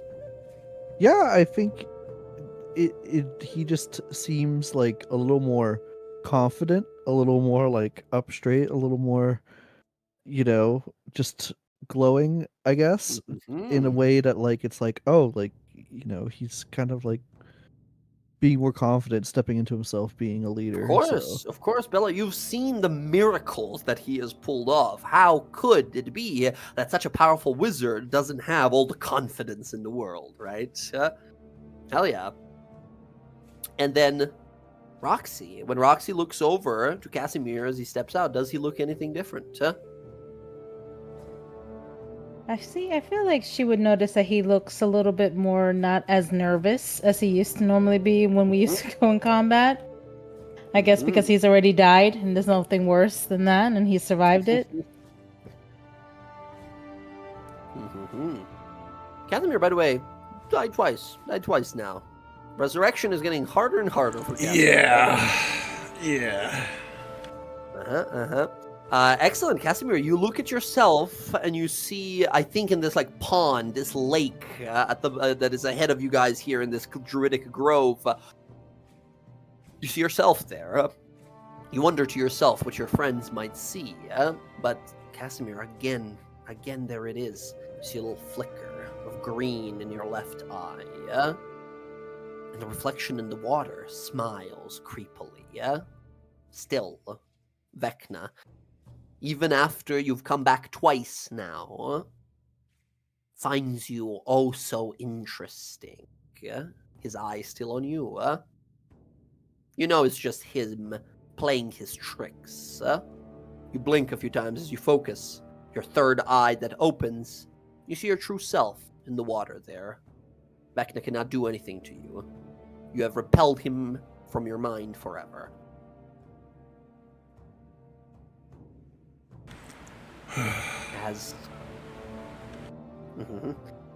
As you look over and we see Yara step out. Does Yara look any different? Yes, actually. The big, crazy hobgoblin paladin that she was kind of steps out of the thing, and she's not quite as big as she was. Like it seems like, because like over time, like the Feywilds has changed her already, from like the green spirals in her eyes, the honeysuckle smell, the red hue of her skin and everything that she had. As she kind of like steps out, there is definitely the red is still there. She looks a bit more elven in like build, height, and form. Like the bruteness of the goblin side has been replaced a bit more with like fey. The wildness to the hair that was like unable to be like kept in any way is now in more like subtle like waves, still thick, but a bit more like of like an elegant flow to it. A bit more fey court, more fitting of a fey knight, you might say. Hell yeah. Awesome. As you guys look to your regained bodies, ritual is successful. The druid sort of wave goodbye as we start making our way back to Westron to rest for that third and final day. Look at me, I'm fat and beautiful. Glad. Excellent. Do you think Yara stays here, or as that lake is up ahead of her, does she step on through it and disappear into the Feywild again? I thought she had to go to hell to like get her mission. Didn't she have a mission in hell? She's mission got in hell the wants to get person that she's like looking Yeah. for, but they kind of like flip that wasn't in around. hell. Yeah. Yeah, they planar hop, so it's anywhere. I think kind of like given like the weird budding relationship that is happening between Bella and the Feywilds, that she's gonna stay and help Anahia. Cool. Very cool. Very, very cool. Awesome. Yeah, no, you guys sort of return on back to your little home in Western here. Oh yeah, fuck. Jorik is also gonna bring his own 1,000 gold and stop being a Goliath and go back to his normal form. Damn. He likes his normal sort of appearance here. He appreciates the Goliath massive strong form, but he's more than happy the way he was. Sorry. But abs. when you get a Still second, abs, no Jay, matter what. No. Can you take the centaur features off my sheet? Yes. Let me do right that. Casimir is and Zach, way more comfortable in his I was body. gonna. Yeah. Zach, do me a favor and switch your art back to what it was, your token art. Yeah. I'm working on some Alright. new art, but I don't have it yet, but I will do it. Okay, let's see Zach. here. What is this? Ooh, Ooh, I see that new feat there. Very cool. I'm just gonna remove Thought this you'd like that. Centaur features thing. And then yeah, your speed goes back down to 30 feet, and you are now again you are no longer a fey creature, you're back to being a humanoid. And you You're can no climb longer a ladders mount. normally. Shit. Yeah. I know. We can't ride you into combat. I had an idea of like shooting bows and arrows, like from your, like being on the back of your back. That would have been cool. It's much nicer It's to be amazing. me. Middle of the war there, people look up and see a horseman sprinting through the sky with his fly spell, just sprinting across the heavens. Incredible. As you guys finish up your rest here, the third day arrives, and the exhaustion is fully gone. You guys feel like yourselves again. As you guys sort of reach out to the Cobalt Soul, who are able to translocate you, teleport you over to Iman, where once again we can go meet with Captain Deadlock. Roxy, you can totally reach out to your father here. Jonas, however, sort of pauses before you sort of go onto the ship again and says, my love, one moment. Oh, of course. First of all, he like pulls you in for a kiss, and he looks at you and says, I understand you're going back for your friend again, but I hope you don't take it against me if I don't follow you into this adventure as well. I was hoping to speak more with my sister. I Of was course. hoping to see what has happened in such a long time that I've been gone. I was hoping to head back to Singorn, and I don't feel right letting you go on another fun hell adventure without me, but I also know that it can be dangerous. I know well enough not to worry about you in dangerous situations, but I still can't help it. Would it be alright if I head to Singorn? Yeah, I totally thought that's what you were gonna do. She needs your help there. He sort of gives you a look, says, you mentioned some of it. Why do you think she needs my help there? The branch. Right. Not only that, but she was focused on you too much, and she wasn't getting her duties done, and so she can become the voice of memory. Right.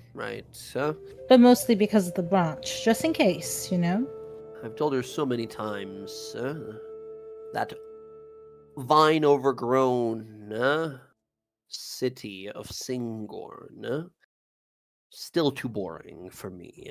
I've told her so many Totally times when boring. we were younger to head out, see the world, experience the wild side of things, the extremes, but she's a different kind of elf than you and I. Who knows? Maybe we can convince her eventually. That'd be kind of But- cool. He sort of takes your hand and says, one last thing. I spoke to you, and you spoke to me. This love we share. I would wish for no one else to ride upon the back of a resurrected undead dragon beast while slaying and carving through hordes of the forces of the Dragon Queen. You're the one person that has kept my mind well and strong all this time, and I awaited longly every moment until we reunite. I think that once you return back from this mission, that talk of your friends about their own future event, I think we should have a proper wedding of our own as well soon. That'd be great. I want to do it like by the ocean. Totally have to do that. I would love to. I think your father's a captain, right? I don't know how your relationship is, but I believe he could marry us. Although I'm yet to get his blessing. He doesn't seem to like me too much. That's because, I've had him on a pedestal for so long, and he's upset that he's not up there anymore. Right. Kind I'll try some of replaced him, that. So, don't worry, he'll like you eventually. He smiles and kisses you again, says, I will await for you as you have waited for me. I suppose it's my turn. I'll let you be on your adventure. Still be careful, though. Hells are nothing to scoff at. No, I know. I'll be careful, I promise. Bring me a few heads. Maybe something we can put above a mantle if we ever find a place we'd like. And remember, if you need to escape Singorn, you can come here.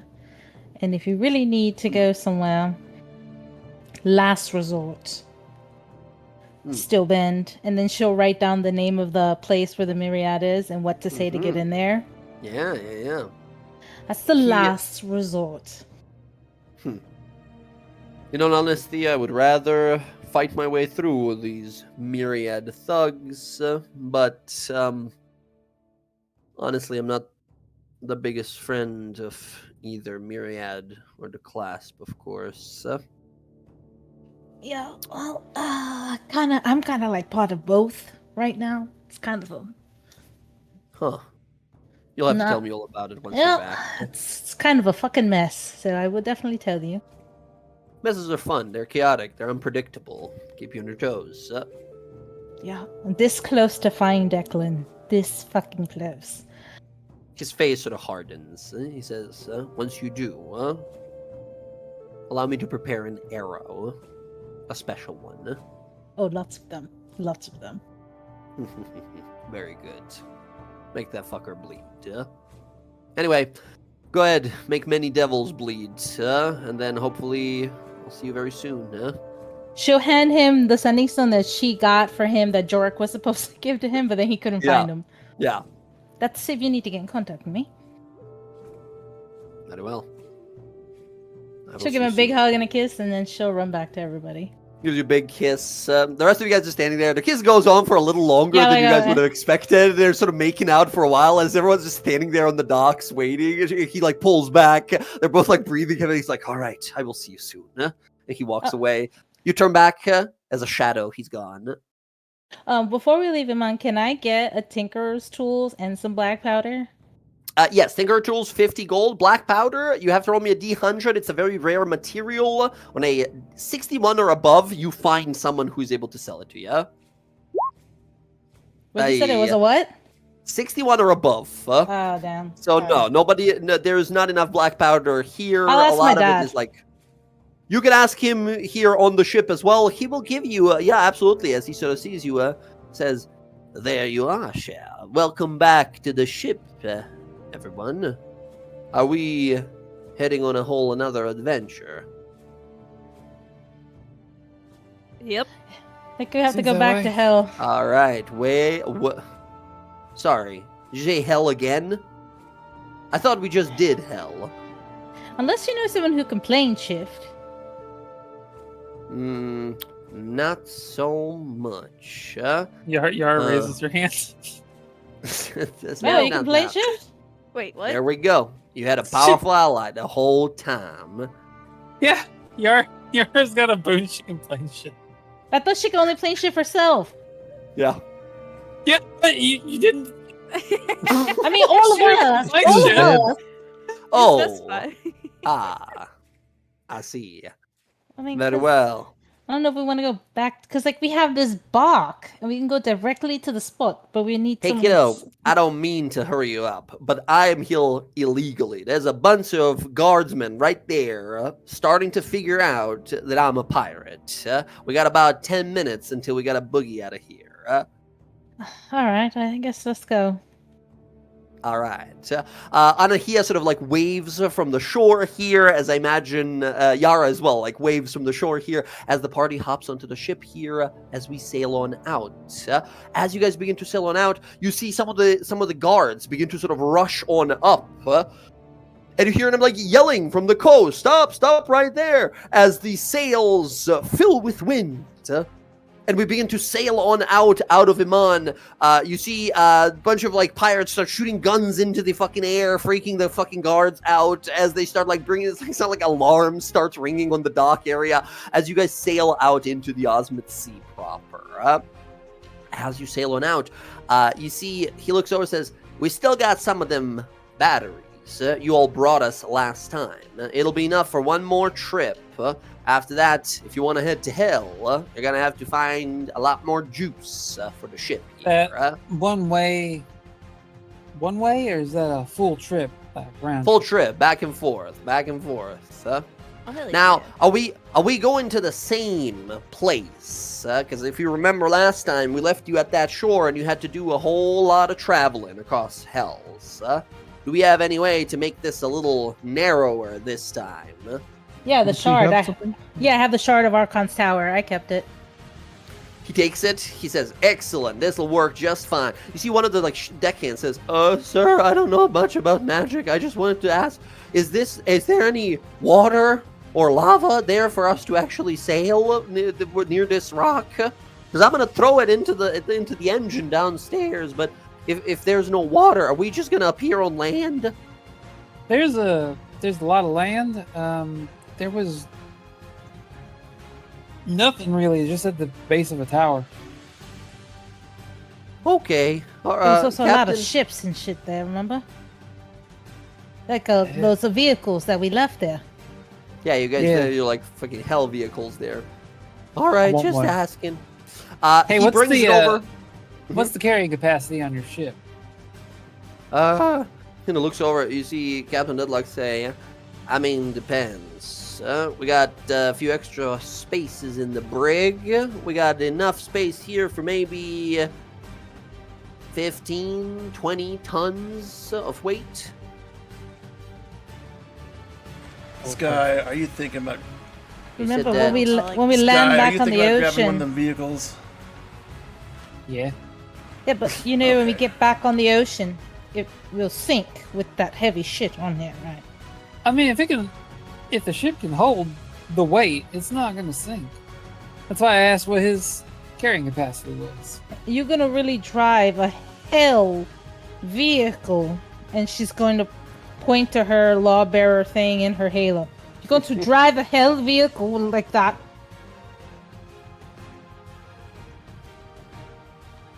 Operation of a vehicle does not dictate one's morality. It's what you do with said vehicle. Remember how they're fueled? They're fueled by souls. I didn't create the coins. I just found them. All right, I'm Colleen. gonna Just go- trying her best to explain, like, I really want a fucking motorcycle, you guys. I mean, the motorcycle is fine, but like like a big, massive vehicle like that. How are we gonna traverse the city in places with the big shit like that? Casimir Motorcycle, is- 100%. Gonna go downstairs with the guy and make sure nothing goes wrong. Yeah, absolutely. He just sort of lobs this fucking stone of the tower into this big magical engine. It begins to flare and flash with all these like red and black colors. And all of a sudden we hear a sort of a clap sound as this portal sort of snaps together around the ship and we appear again. All of a sudden we find ourselves in the bowels of Avernus. You look around yourselves as all of a sudden gravity kicks in. You realize the shard of the tower that we've used has teleported us into the courtyard of Archon's tower, this massive tower made of black stone and bones. The ship falls immediately from mid-air that it was sort of spawned itself within, down about 30 feet. It boom, sort of lands hard on the ground there and sort of tilts one way as all of you hold for dear life there. You hear some like creaking of wood below and cracking sounds of the mast as you see all of the pirates sort of like, whoa, like go flying around, some of them falling off the ship here. As you see the tower itself is in ruins.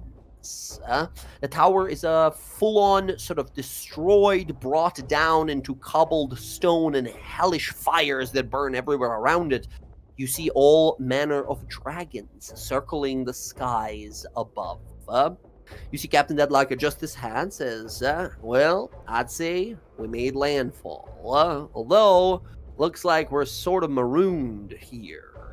We're gonna have to find ourselves this fella you're looking for. Right fast, too, because ship ain't going anywhere. unless any of you can make a river real fast, I think me and the crew here are just gonna have to hunker down and hopefully nobody finds us. Luckily, this place already looks fucked up enough. Maybe they miss it. As you guys look around, as you hop out the ship, the courtyard and the Archon's Tower here in Avernus fully sort of destroyed. I think some of you might have a suspicion that it was fueled by his power and Tiamat's magic, and now that he is dead and destroyed, it has fully sort of collapsed.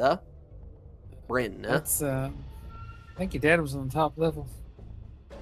Bryn, you start looking around immediately here, as you realize, like, no, this can't be. As you see, tons upon tons of, like, rubble and stone. A pile of it. You look around, you start noticing some like minor fiends, some like imps and lemures that are kind of looking out towards you all, just staring confused at this loud noise, this ship that fell out of nowhere. Is there any way I could, this is gonna be kind of like on the fly, channel my divinity to try and figure out if I can sense another cord, like, person nearby? Interesting.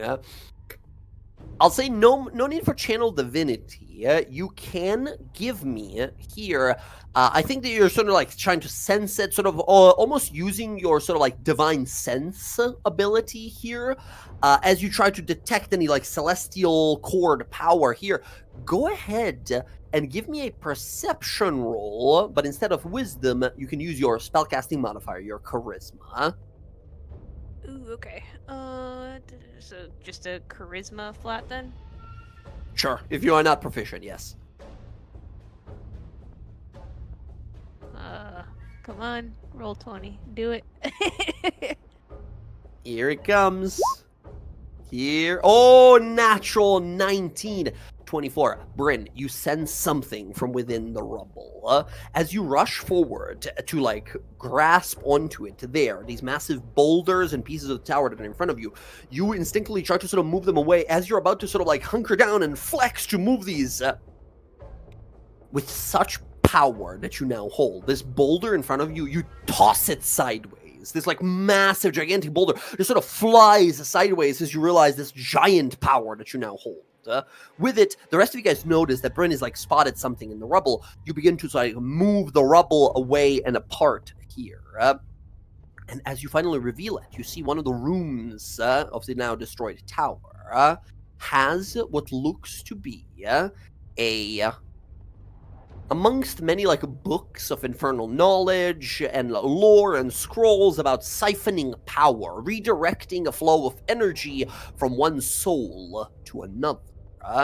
You find what looks to be a holy symbol, much akin to yours, but this one seems to be made of quartz stone.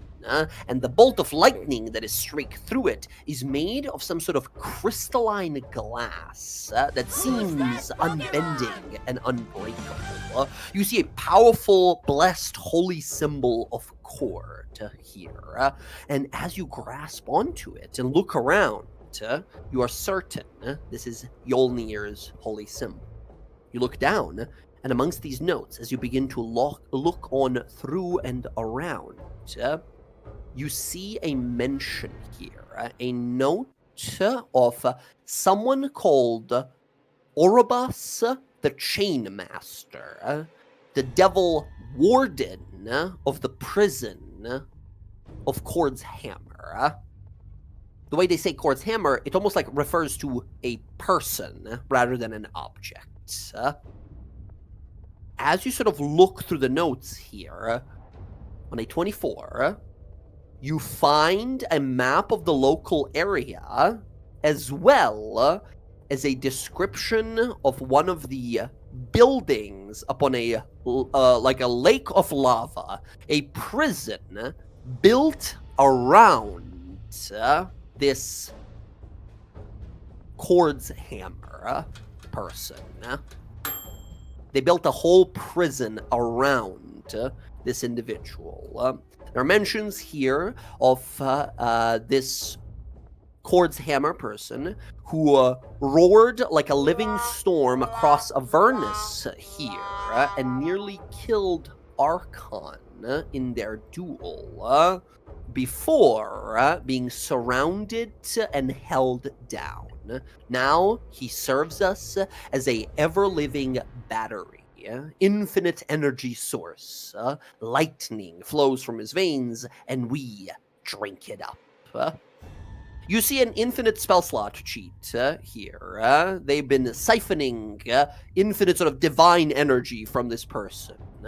That is what Kroll went back to Hell for, to recharge, when we went for Archon first time. Alright, well, how far is this prison from, like, the map that I've had, like, from where we are? I think as you climb on top of the ruin, you see to the east of you here a lake of lava, and across from it, maybe about like half a mile away, you see some of these floating rocks resemble like some sort of a building, perhaps. Alright, I think we gotta go that way. This is not gonna be easy. I mean, we can hope that whatever forces were here kind of broke apart, I guess, but, they kind of want to keep him because he's like a battery. Lead the way.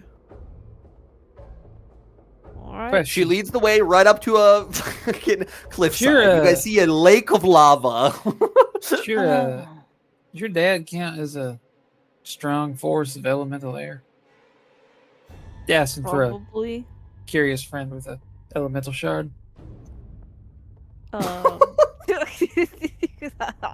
I've never met him, so I would assume so. Paladin Accord.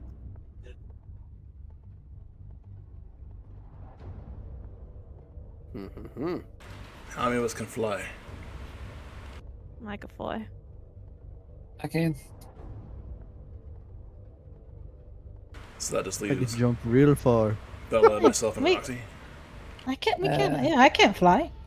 Oh, I have. I mean, I can. Like a Fly half a ready. mile of lava. I mean, I could drag somebody behind me. I could levitate you and then drag you behind me on my sky sail. Well, I have fly prepared on my forecast spell. I can take 3 of us.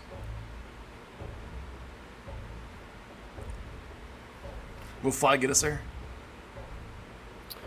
10 minutes of flying across the lake of lava there.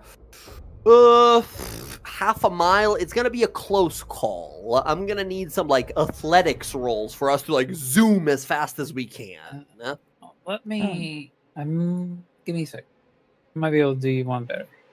Are there any of those like wrecker trucks that we left here, like still here, that You we can find like there pull are the? some- We can pull the They're boat. nearby. They've been fully like torn asunder and apart. Shit. No.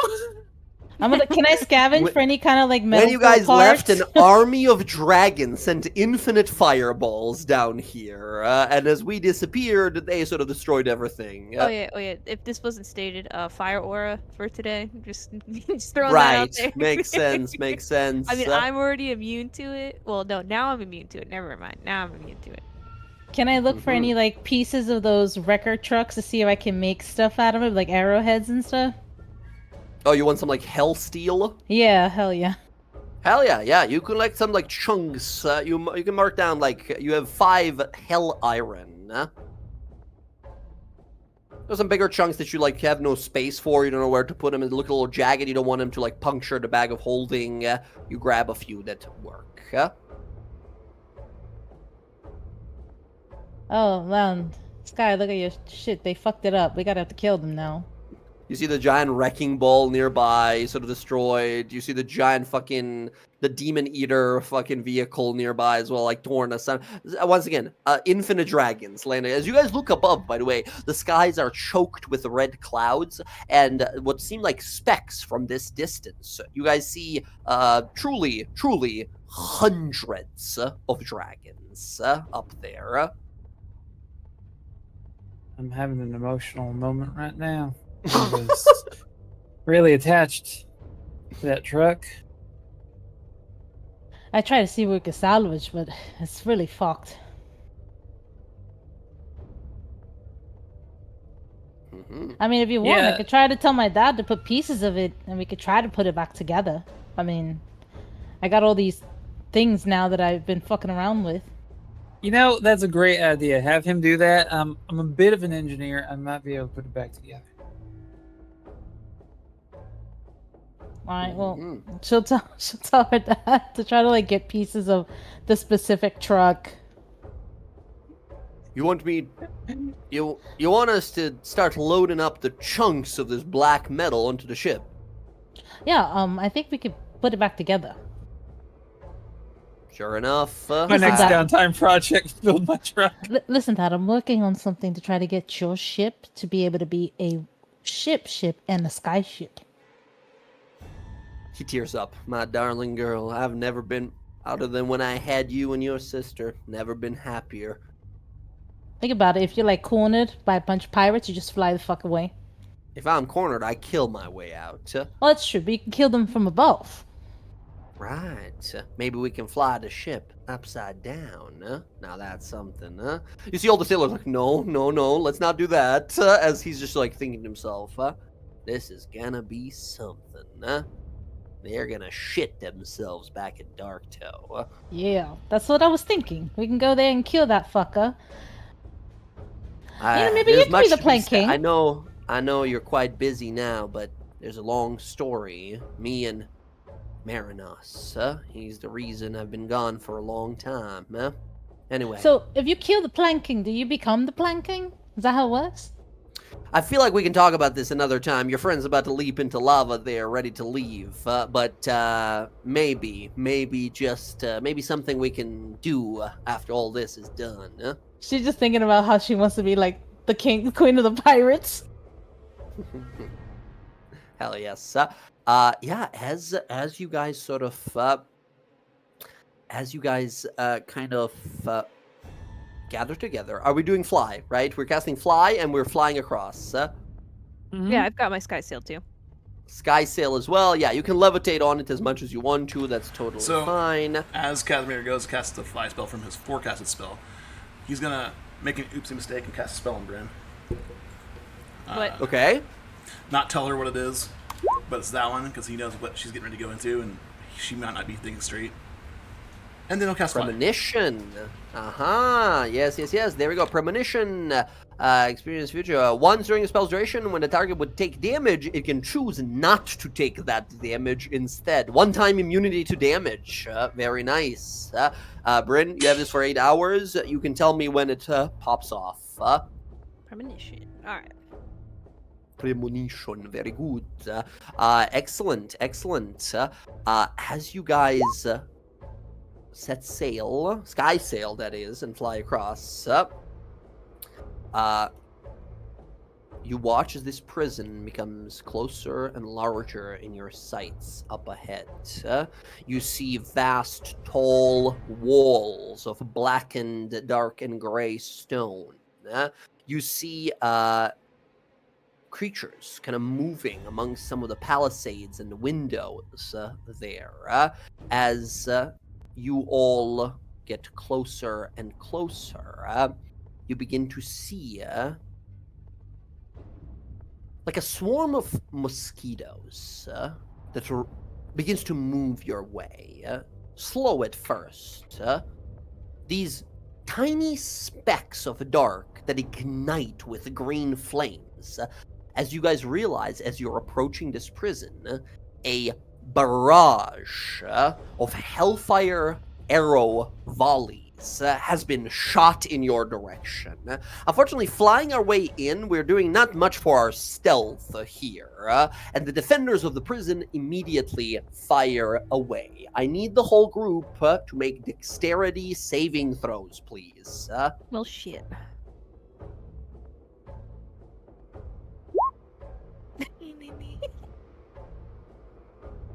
Okay, We all plus huddled 4 up is around- pretty nice. We all get we all Yeah, get hit presumably worse. we're all flying like battle formation, right? We're around the paladin, and we get the plus 4. DC for this is 12. Good. might Oh, as well- Bryn fails. All I right. might as well reroll. I'm gonna use my thing. Oh my god. God okay. damn it! Sorry, I shouldn't laugh. That's mean. Always God happens damn. To me. It always happens. It's not. Inspiration doesn't work on you. It just doesn't. I don't know what to tell you. So Can I- Nice. No plus Can I 4 gra- for me. Can I grab No her +4 for you? as we're Okay. going in? Can you? So this is what happens. It's not that she falls from the sky or anything, but as you guys are flying, most of these arrows miss you guys. You're able to sort of maneuver out of the way, but some of them do clip you. Bryn, you're the only one caught by these. Bryn, the arrow itself only does to you this much fire damage. Oh, that's cute. It doesn't do any. It doesn't do any fire damage. Excellent. However, the Oh. piercing part of it that hits you is enough to send you flying off your course here. You, in particular, are flying on the sky sail. As the arrow hits you, the sky sail soars in front of you as you begin to fall backwards off of it. You see below you a sea of infinite suffering and fire below. As Bryn begins to fall, Bryn, unless you have a thing immediately I choose to do. sort of save I yourself. have featherfall because I am an emergency. Aha, you can feather fall, and now you're slowly falling to your death. Yeah. I'm As slowly the rest of falling. you guys look down, as all of a sudden infernal heat begins to grasp onto you, as the moment you realize Bryn has been pushed away from you guys and you lose that paladin aura, that horrible heat of the hells begins to burn away, and you begin to sweat. I Bryn is go- slowly descending to hell. What do we do? Well, can I go down and get her? Oops, my bad. Absolutely, you can fly on down and pick her up. Sky, she is rocking gigantic fucking armor. I do need an athletics roll. I'm sorry. She's slow falling, so I'm going to give you advantage here, but that's still going to be a DC 13 athletics for you to like, whoa, fucking lug Well, her if she's up. in my aura, she gets the bonus, right? That's right. No, athletics. Athletics is a check. It's Oh. not a saving throw. Yeah, unfortunately, I don't get that. Yes. Good enough. Sky, you fly down. We see, Sky, you spin around. Your flaming wings sort of emerge. You look down. Oh no, Bryn is falling. You zoom down, pick her up. This heroic music plays. And then we sort of wait for you guys to enter into like the shot again. And then we see you like, struggling to pick her up. And she's still very heavy, but you're totally able to fly her. As you sort of hook your arms under her armpits and kind of like, lift her back up. You were so much lighter when we had that dance back in the other town. Yeah, Fuck. look at these guns now. Okay. That Yeah. said, Bryn, you look over, and the sky sail without you atop it begins to plummet down into the fire as well. If anyone else wants to try and give me a quick sleight of hand or acrobatics roll, you can try to grab it. Otherwise, the sky sail falls into hellfire and is destroyed. I mean, I can. I have high on both of those. Which one would you like to use? Sleight of hand. Sleight of hand, go right ahead. Nice, incredible. Very quickly, Roxy, you slide down, grab the sky sail, sort of spin it around, grab it, fly back up with it. As you guys see that you're coming closer to land here, as Bryn and Sky sort of begin to slowly lower down, the rest of you guys begin to sort of lower on down here. As you get closer, you guys hear this loud booming voice that is heard by everyone on this island. Intruders! Stop them! Archon will have our heads if we loose the prisoner. Unleash the pulse. As you guys are descending, there is this loud like charge up sound from within the island here. And as you guys look ahead, like what the hell is going on? There's this loud boom and a wave of magic that washes over every single one of you. I need everyone here to give me a Constitution saving throw. Because Bryn failed the previous save there, only Sky gets her Paladin Aura bonus for this roll. As you guys are flying over and up to the island. Bruh. I think I want to Oy. use my What's the DC? inspiration here. Yeah. Sorry, what was that? What is the DC? Nice guy. DC for this one is 18. Yeah, I want to use my inspiration then because a natural one. No, you're is- good. You have you're wearing your Oh, that's your right. cloak, right? Your cloak gives you advantage on con saves. Oh, what the heck? Did you not know that? I did Did you not know that it's You all could have that? just ran That's so across funny. the lava. What the heck? You can man? run across lava also with it. I did yes. know that. I did know that. But Yeah, here, yeah. I can't end my turn on lava though. So Right, I you have can to, enter like, your go lava, from- but you can brief sprints and such across it and such. Exactly. But yeah, it only gives you just advantage on con saves at all times. Plus, Yeah. this is a magical effect, so you Oh, I was also about have to say advantage. that means I have Right. advantage on that because of quip. Because of quip, yes, excellent. Nice. Okay, So, that said, Bryn, 13, unfortunately fails. Bella, 27 is good. Sky, natural 20, very good. Casimir, 14. Roxy, natural 20 here, very good. Okay, think- Casimir. I think I'm gonna Oh. use the metallic from the Ascendant Dragon Focus Touch. Ascendant Dragon Touch As a Focus. reaction, here's the thing, you can't, because as this wave of anti-magic hits you, all of the magical items that you would try to use here don't work. Oh shit. In fact, that said, Bella, that is actually a natural one, unfortunately, as your cloak would have saved you here.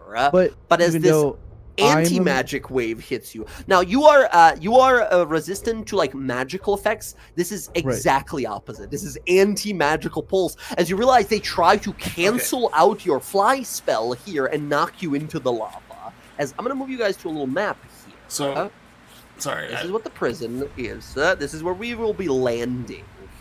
And as we approach here, this pulse that they talk about conjures a barrier around a prison. You watch these arcane lines that begin to sort of like appear around as this like anti-magic begins to beam out from it. So, here. knowing that information, can I use my inspiration as opposed to using? You metallic? totally can use your inspiration, however, Okay. which And then- Bella, sorry for taking you on that fucking roller coaster ride, but yes, that is a natural one, unfortunately. Well, that's the thing is, Mhm. embrace. I'm sorry. Portents aren't reactions, correct? Mhm. So Bella's actually would be a 10.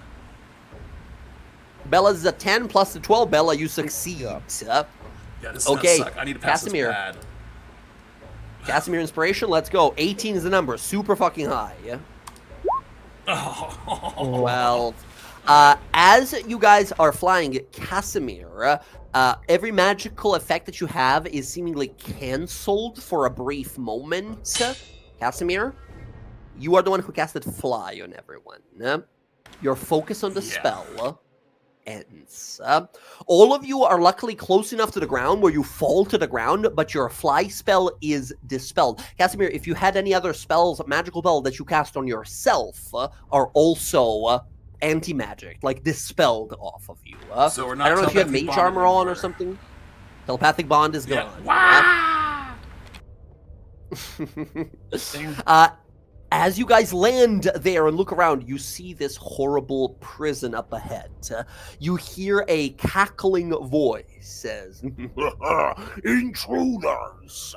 Foolishly you've sought your own demise. This place is impenetrable. Not even guards would dare to come to the final scream prison. Here, thunder sleeps, and it shall keep sleeping. Well, you know it comes before the thunder, right? And Bryn's just gonna fucking run up there and start hitting the barrier. Wait, you wait, run on up. So as Bryn's running forward, which is why I gave her this. Well, she doesn't have anymore, does she? Oh no, it's not me. Which it's one? her. The spell I gave her. Permission. It's not dispelled off of her. Anything you cast on yourself or you cast is dispelled, unfortunately. That's why I Anything gave you're it to her. concentrating on is removed. Yeah, that's fine. As she's running forward with it, and she's, I'm assuming, wielding Fane, right? Yeah, the Fane Eater. Anger, yeah. Gods may not enter. How about the destroyers of Archon? As he points to Bryn. As you sort of speak it out, you hear a voice inside. Hey, assholes, he can't hear you. It's the speaker system. As he's like yelling out from the inside. As Bryn charges on up. Bryn, magical barrier, undestructible, most. Go ahead and give me an athletics roll on a DC of 30, your magical weapon breaks through this metaphysical super barrier. As you leap. Yeah, that goes with my rolls. 18 plus 11. What is wrong with you? Why are you rolling like this? As as you charge forward. Oh, Bella, by the way, you're still on your old token here currently. I don't know if you swapped it up already. I haven't swapped it yet. No worries. Let me know when you do. I'll swap it up right away. Okay. As Bryn,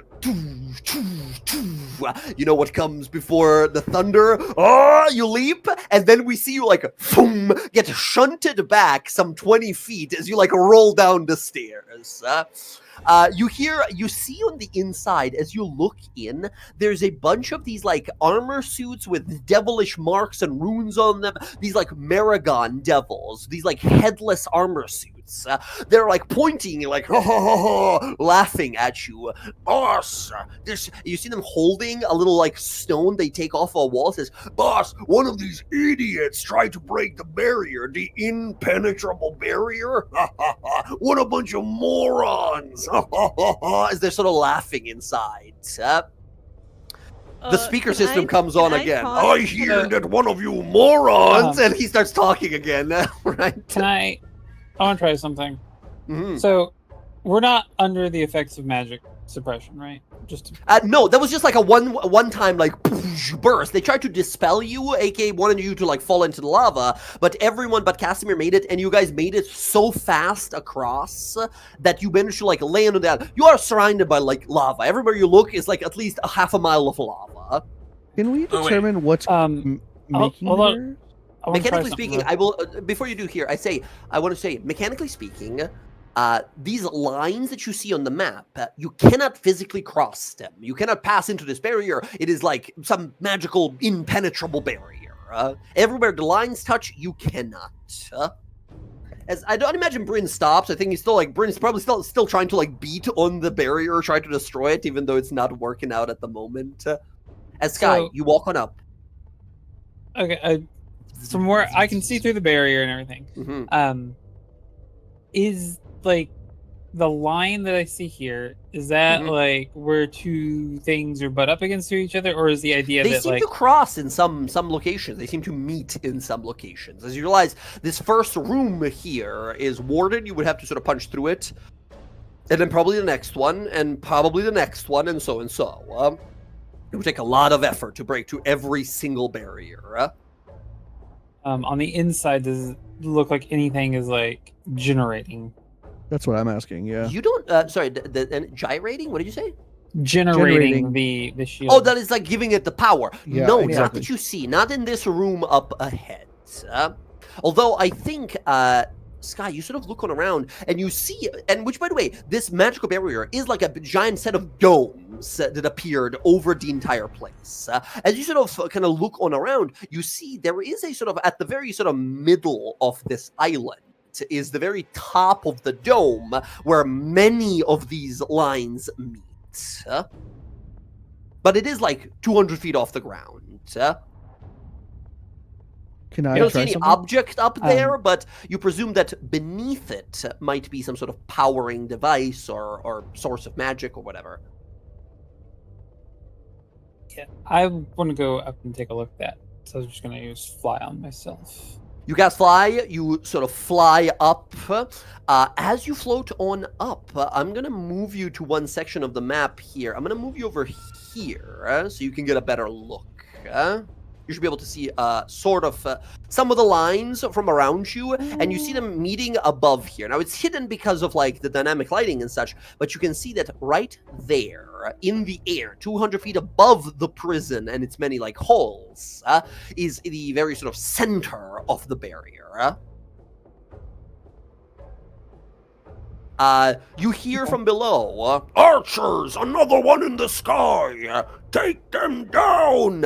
and you see from many like little portcullises and windows and arrow slits, a bunch of these archers are getting ready to fire on you. Unless you quickly like duck down and return to the south, to the where your friends are, basically where they can see you properly. You are in danger if you're in air at all. There's a bunch of these archers that can shoot at you. But just to verify, so this is like the nexus point of all the. You think so? Yes. All right, and I know it's just a quick glance, but is there like a crystal or structure there that they're all not like... above the thing. You presume where all of them meet, there is like a line of energy that goes directly down. So if anything, you imagine in that hallway, in that particular room, right beneath where they meet, has to be some sort of a device or magical thing that powers it. Oh, so we just have to get through the first few rooms. Hopefully. Okay. Yeah? Okay, so I'm gonna fly back. Okay, as you fly back, I need you to give me a acrobatics roll to do it fast enough as you could have dodge and weave between the arrows as they're ready to fire seriously at you. 15. 20. Nice. Incredible. You make it back, no problem. I'm going to put you back where you were. As we see a bunch of these arrows, you sort of like ducking and diving and swerving out of the way as you return to your friends. I think you just hear the sounds of like Bryn like slamming on this barrier and it's just not going through. Can I try I'm gonna something? get in eventually. Can I try manifesting my echo on the other side of the barrier? Absolutely. I need you to make a charisma saving throw. So good at that. Plus five. Yeah, I don't know. 14. You try to conjure echo inside. It begins to flicker. The white light of Isn't Herosi begins to flicker. Your form begins to take place, and then you watch your echo sort of like throw its arms out. Once again, your echoes are silent; they don't speak. But you watch in this moment as they make this expression of like a painful scream as your echo begins to morph, bursting from its forehead. You see devilish horns, wings that burst out of its back as it like screams and then burns away and disappears. You said I As you see, you try to sort of conjure them, and the hells immediately corrupt this image of yours. You don't think that's just like a hell thing always? It's this barrier. It turned them into like a hellish creature and instantly sort of devoured and destroyed this echo. I do want to say before we try and slam our way through like 5 extra barriers here. Back that way, nexus point on the inside. Everything's converging on one room in the far back. To get there, we're going to have to go through, though. I mean, if we can figure a way through one barrier, we could just utilize it back at the nexus point, which you can see. let me see if I could do something. You know those guys that are inside there, DM? Can I do this to one of them? Compel duel, very cool. Yeah. One of these Maragons sort of looks on out. He needs to make a wisdom saving throw. Okay, wisdom saving throw. Here comes. That is a 7. As they're like, look at these morons. One of them, all of a sudden, gets to this like, you motherfucker! And he starts charging right towards Bryn. This thing leaps through the barrier and goes to attack you guys. Wait, what the fuck? As you compel him to duel. You watch as he charges on in immediately. This guy, you guys see. Actually, let me show you the full art. But I believe you guys have seen some of these before. He's creepy. Yeah. They have these. This guy, look at this. No head, just a helmet dangling off of where its neck should be. As it leaps out, as Bryn, you compel him to duel, and he charges right at you. I'm gonna eat your guts. As he leaps out, what do you do? I'm gonna fight him. I'm gonna hit him. Okay. He goes to hit you. You swing, and with a strength you have not yet tested, you hit him so hard, his body explodes. His body bends and breaks. His arms are torn off his body. The armor is rent open. You see many of the souls he's devoured over his time in hell just like, scream out of his body and disappear into the ether as you just destroy him instantly. Oh. Is there blood left by chance?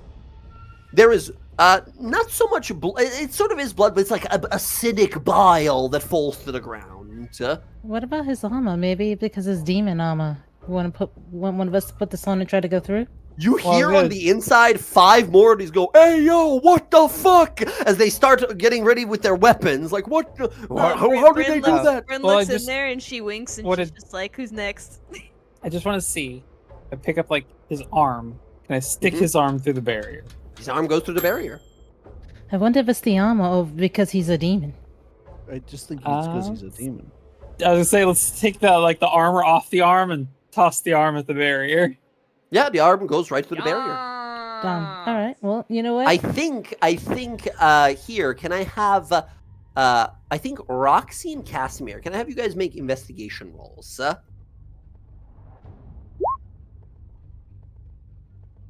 Nice, very good. Goddamn. Okay. 24 for both of you. Both of you have the same realization here as you see Sky sort of playing with some fucking demon meat, right? Tossing it at the barrier here, testing it here. Casimir and Roxy. I think, Roxy, you immediately look to Casimir as you sort of realize what he has to do, as you both realize that this thing lets fiends through. Casimir, you're a humanoid, but you're damn near close. Oh, equips the fiend. I can make him go invisible. I can. You know what? For fucks. Listen, it's gonna be kind of gross, so don't look. She's gonna cut open the arm and stick her arm in the demon arm and try to put her hand through the thing. She's Yeah, gonna try your arm begins to sort of feel itchy. You think you might be catching some sort of horrible demonic blood disease or something. As you begin to push your hand through, the demon hand, the fiend hand, goes through until the tips of your fingers are about to go through. Then you feel this powerful sort of pushing effect as the arm is sort of jostled off of your now blood-smeared hand. Damn.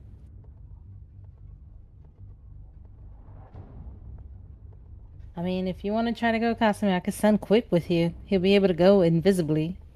I'm still shaken from the effects of that blow, wherever that was. Does Casimir have his magic back? Yeah, that was just one-time pulse. It was just like, they were trying to knock off your, like, fly spell, but now it's gone. It's just this, like, one time they tried to, like, sort of, like, kind of, like, punk you, in a sense, to, like, get you to fall into lava and take a ton of fucking lava that maybe burn to death. Alright.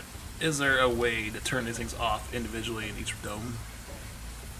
Not that you know. Sky thinks they converge on one spot that probably powers up the whole thing.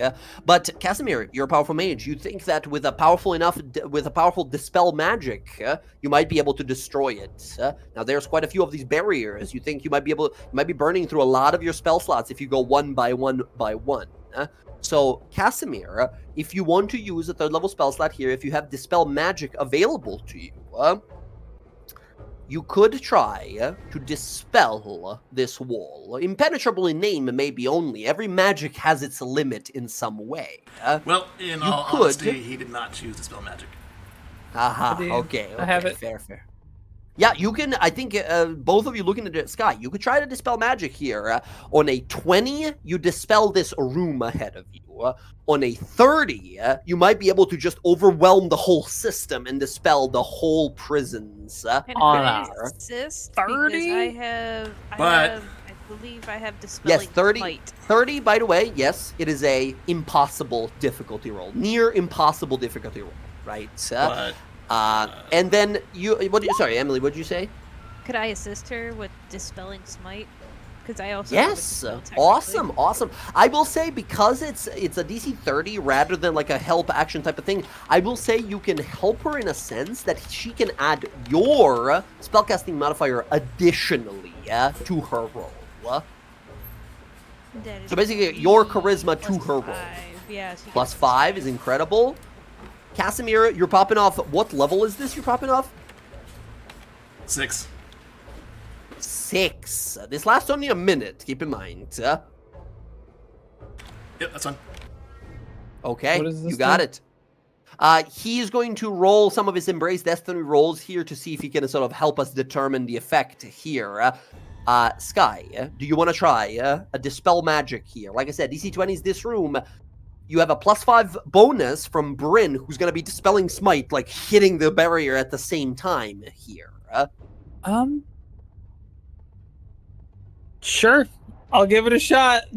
Let's give it a shot. It's the best we got here. As they're readying for another barrage of arrows. Sky, this is a straight charisma roll. You're trying to hit a 30. You have a +5 from Bryn. If I upcast it, Will it make any difference? I'll say if you upcast it at 5th level, I will give you advantage. I do have a 6th level slot.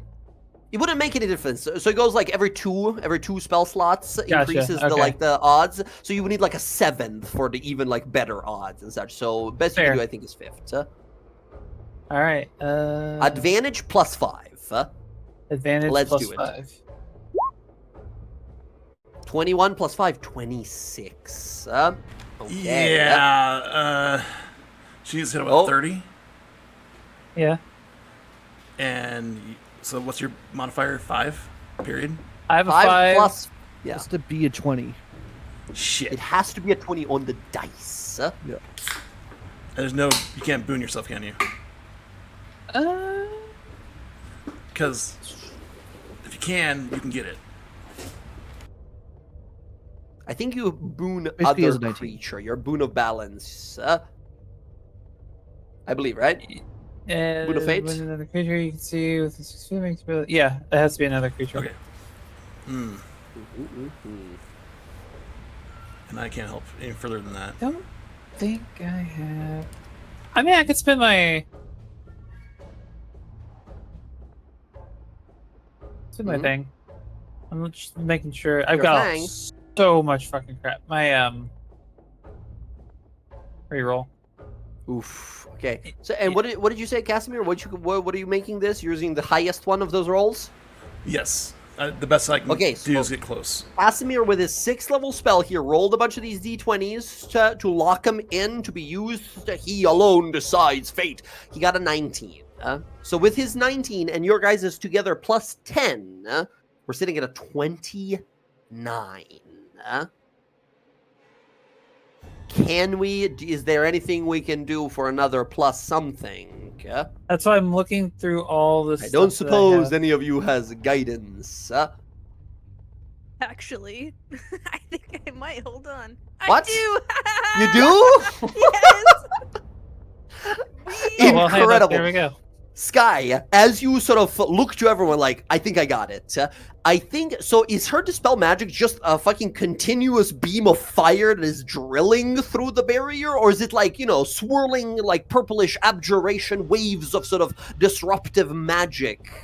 Like, what does this look like? Because Bryn, you infuse your weapon, right? Infuse the Fane Eater with this like disruptive magic and just boom, boom, thunder cracks as you're hitting against the barrier here. Casimir, you improve their odds infinitely better here as well as Sky. What does it look like when you, no matter what, on this D4 from guidance, we're going to be at a 30, right? So what does this look like as the whole barrier of the entire prison shuts down? So this is like one of the few things that like she worked with Arinia to like actually learn like one side of the magic like practice and everything. So like it just kind of took on like a sort of like frost fire like aesthetic where like when she touches it you see the dome kind of like frost over and then she hits it with like heat and you see it just kind of like shatter like a quick like cooling and heating to like break glass. Hell yes. You hear this sound that comes across that like speaker system amplified by some sort of magic. It says, "Foolish mortal fleshbags, you think a little," and then as the whole barrier boom shuts down instantly here. "What the hell is this? Find them, kill them, rip them apart," as he roars on out. Not only do you dispel the barrier here, as with one final blow here, Sky, as you freeze over and superheat it all of a sudden, the magic flickers and then shatters with the sound of breaking of glass. Bryn, with that one final impact, as you swing on a combined 30 roll here, your axe hits the barrier and cuts through it as that disrupting abjuration smite explodes. This room in front of you guys explodes. It is fully gone off the map, right? As it boom detonates from this blast of Sky's abjuration and Bryn's sort of impact here. It is fully destroyed. This wall entirely gone on this side. As you guys see up ahead, you hear across the speakers, "Kill them! Find them! Kill them!" And you see rushing towards you guys a bunch of devils. These devils are all currently further to the north of you. But friends, we are going to roll a little initiative here, as you guys can go ahead as you destroy this. Move yourselves up to twice your move speed before this combat begins.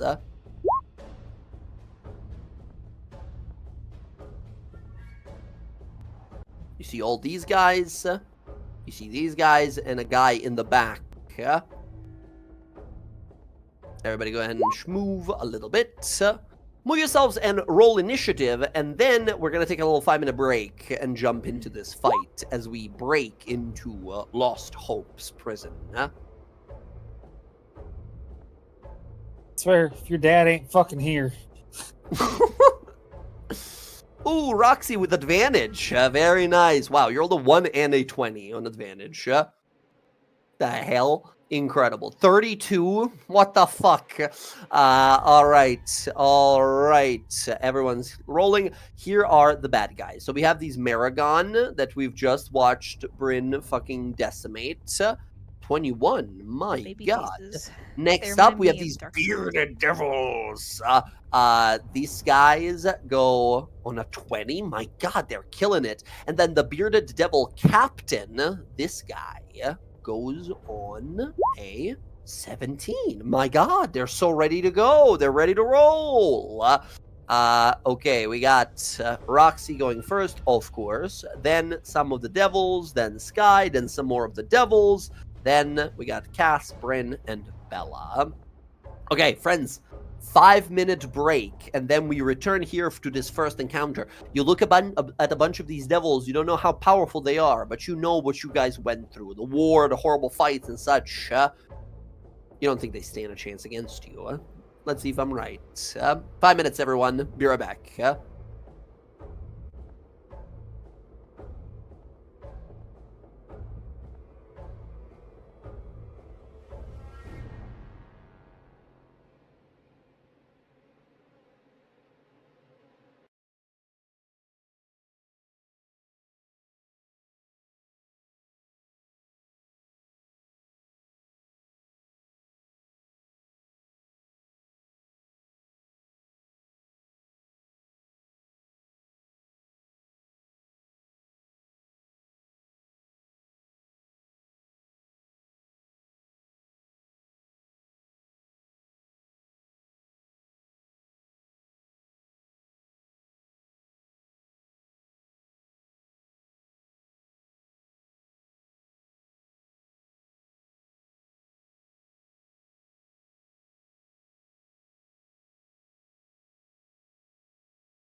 see the infernal hordes rushing towards you and your friends. What do you do? I think you should be able to see some of them at least.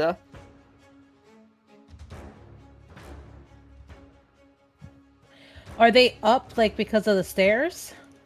Kinda. It's on like a 5-foot elevation type of thing. It's like a slow slope.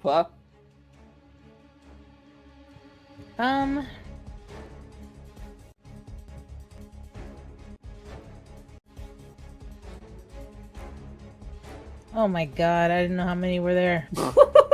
Yeah, there's a few of them. There's a few of them. They're all charging with these massive hellish halberds.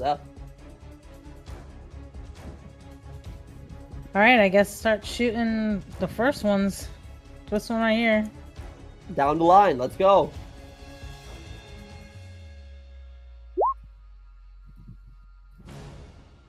Okay, that's a 19 hits. Give me some damage. The more the better here, of course, as always, but I'll explain why in a second.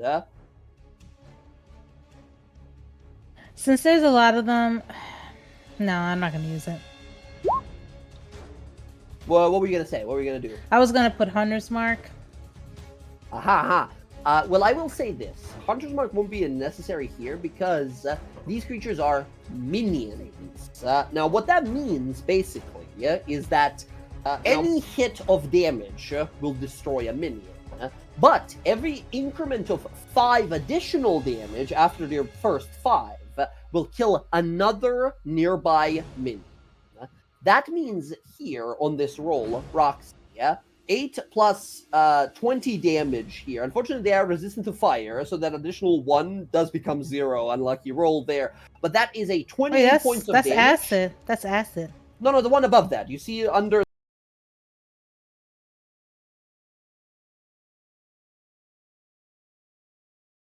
fully. So on 28 points of damage, you instantly heal. Oh god, roll 20 is fully borked for me. On 25 points of damage, you instantly kill 5 of them here. As you send a sort of barrage of arrows here. When fighting minions, you're allowed to sort of cleave through multitudes of them. As you destroy 5 of these ones in the front. Here. Bam, bam, bam, bam, bam. As that happens, you hear on that sort of kind of communication system, again, blaring loud, "Stop them! What are you idiots waiting for? More of you! Get out of there!" As Roxy, you look across, and on this side here, you see a rush. Oh, sorry, I'm picking on the wrong thing. On the side over here, you see another 12 of these guys rushing out and planning to, like, leap over the side of the wall to flank you guys. Alright, she's gonna turn around and start shooting one of this one on this side. Hell yes, let's go. So yes, AoE damage, really good against minions.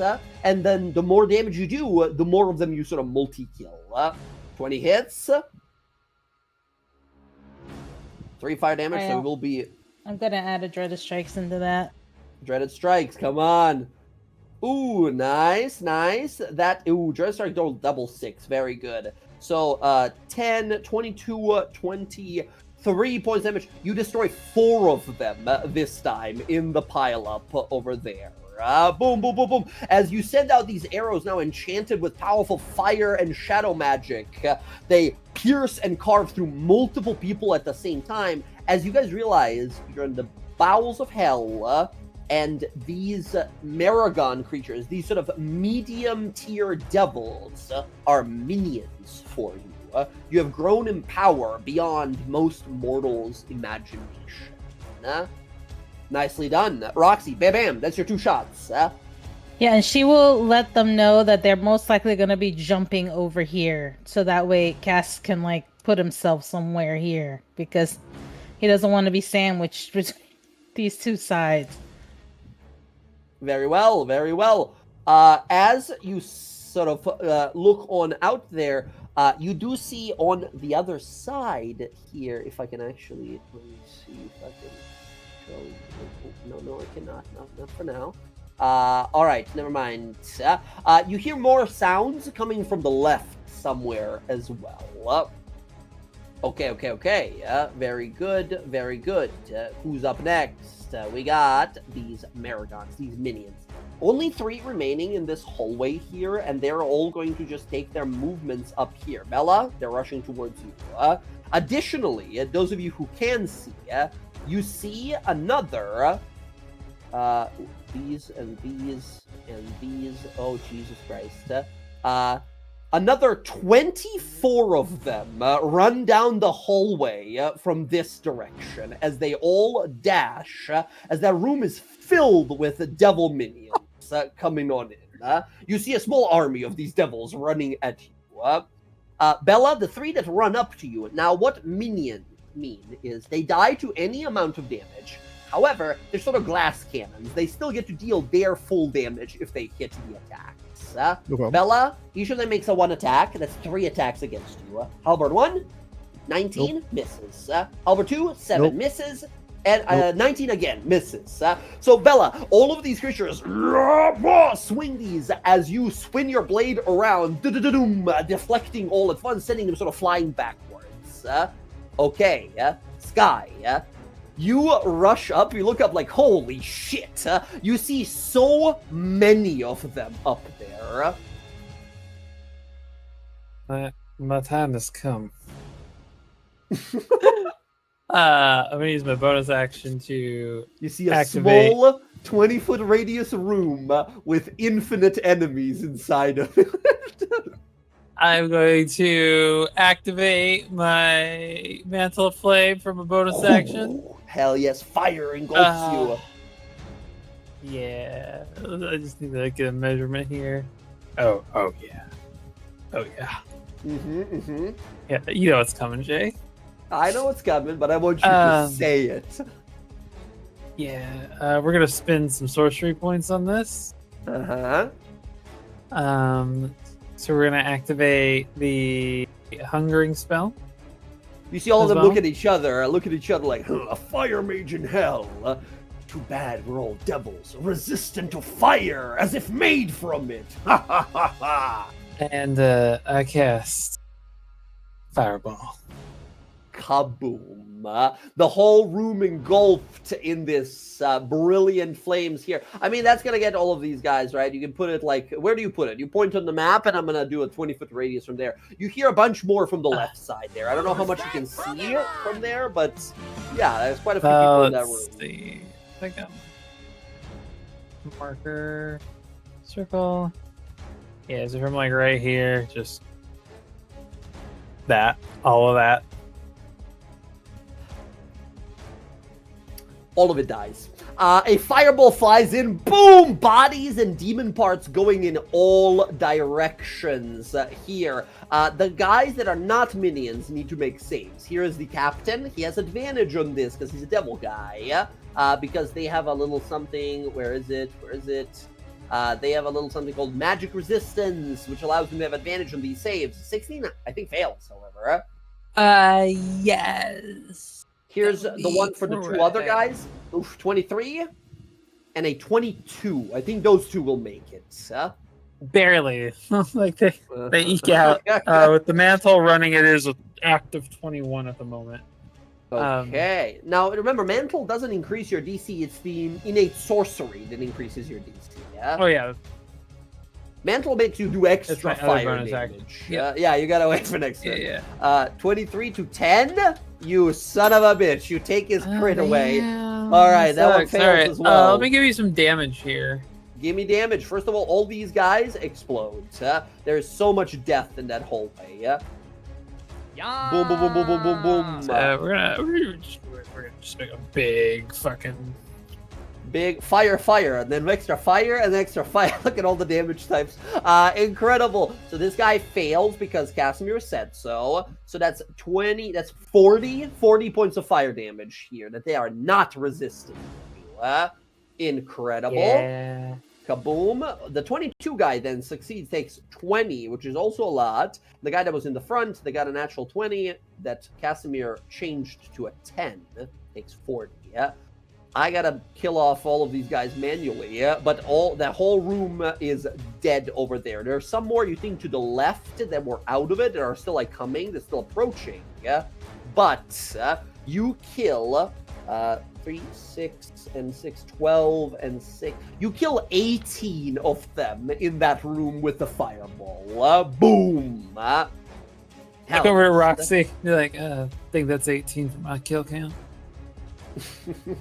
I'm not doing that. That was something you did with Samira. You immediately remember Samira. You're sort of like kind of distracted immediately. All right. Hit an ass butt. As that's gonna be your action bonus action, unless you're gonna schmoove anywhere. I think that's gonna be your turn. Nah, I'll stay here. Okay. I'm pretty happy back here. That's pretty damn good. Very nice, very nice. Sky, that said, we go to these barbed devils. The barbed devils and their captain are all going to move. They have movement speed of 50. Goddamn. They dash forward with incredible speed here. Bella, this one rushes not past you, actually. He can go around you here. This one with 50 speed gets to you, and the devil captain also gets to you. Nice. As they rush up to you here, first of all, Bryn and Roxy, the one that ran up over the in front of you guys is going to attack you guys. This guy gets to make 3 attacks, 2 with claws and 1 with tail attack. Here are the 2 claw attacks, and he tries to grab both of you here. Roxy, for you, natural 20 for you, Roxy. Oh, Casimir says it's a 7 instead. 13 for you, Roxy. I don't imagine that hits. Very nice. What did you say? How much? So he was going to roll a natural 20, but Casimir re-rolled it, rewound it into a 7, plus its bonus of 6, 13 to hit. Oh, no, Doesn't hit. No. And then Bryn, for you, 8 misses entirely. And then the last one with its 10-foot reach on the tail there, he is going to, no, he's just going to go for one of you guys that are in front of him, left to right. Bryn, you get the tail attack.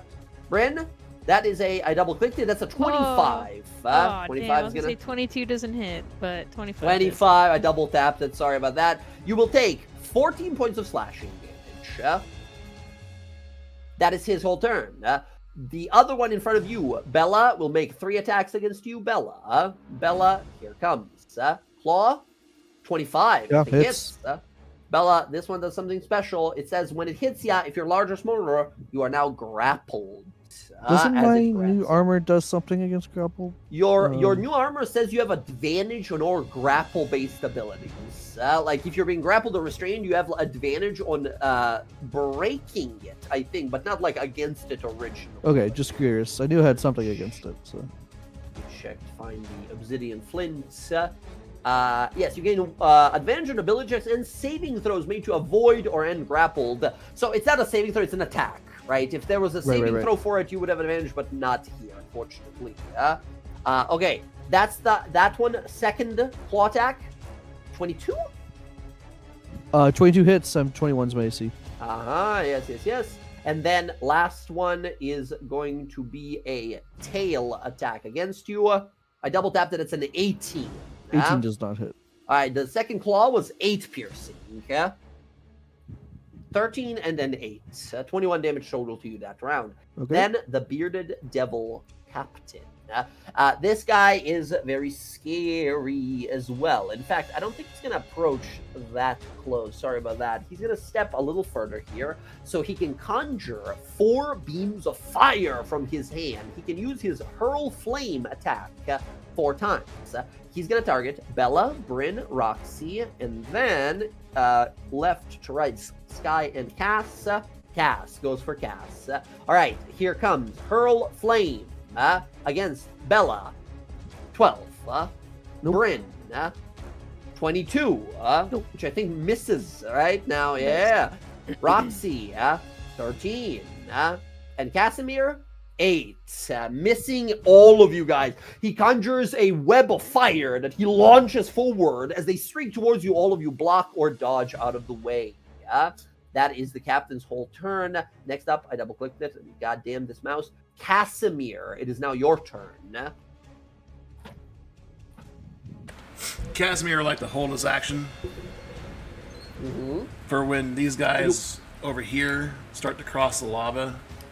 He's going to cast a spell as they start to cross. Okay, I gotta warn you though.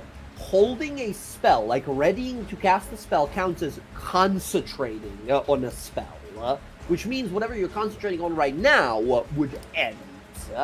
How would that work with Focus Multitasker?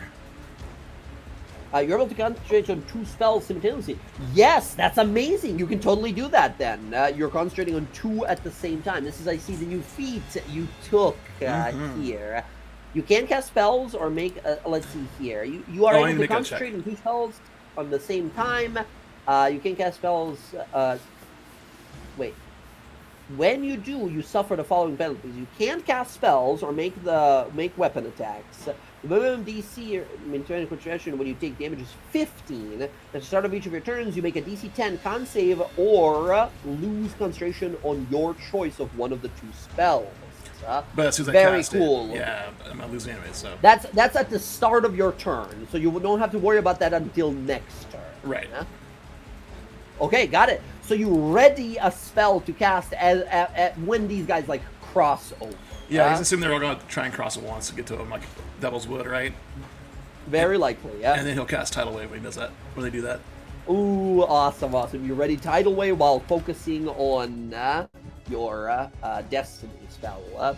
Incredible, Casimir. That is going to be your turn, as you are now double fucking concentrating. Look at that. We're all grown up. We're super fucking powerful.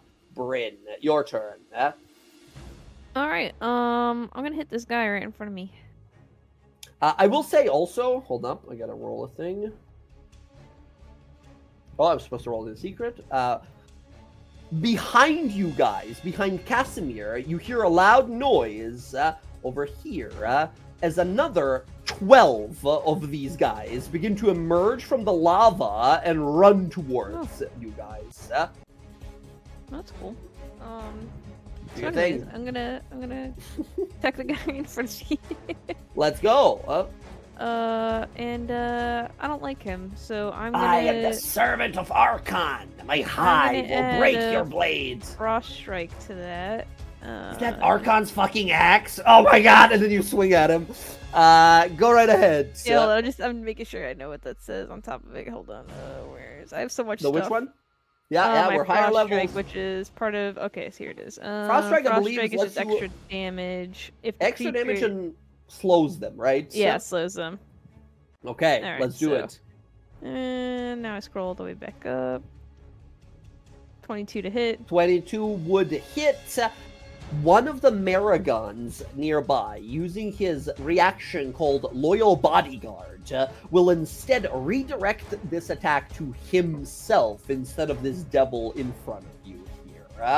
Let's see, Improved Smite, Bracers of Lightning, and you have the Frost Strike on there. That is going to be nice, good, and extra cold. They seem to be resistant to cold, so that 1 damage of cold becomes 0 of cold, unfortunately. And the original 3 reduced to 1 here, so minus 3 from that. You do a total of 12, 11. You do 23 points of damage. However, because he redirected a strike to himself and he's a minion, not only he dies, but as you cleave him and the guy behind him, as there is no other nearby minions. That was unfortunate. So anyways, I'm going to attack him again. Go again. Aw, damn it. 16 is the AC of this guy. 16 Oh, is hell good. yeah.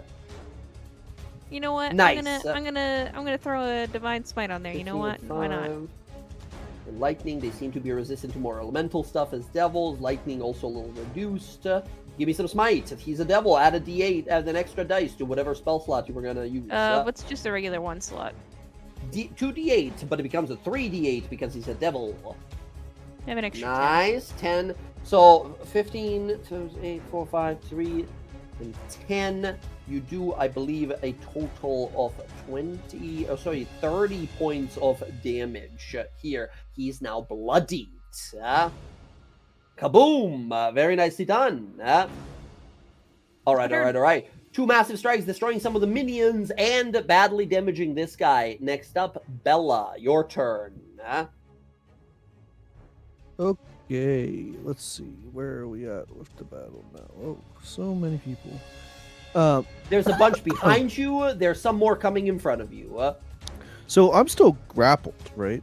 You are being held by this guy. Grappled just means your movement is 0, and grappled also now means that you have disadvantage on all attacks against any other creature than the one grappling. Oh, okay, interesting.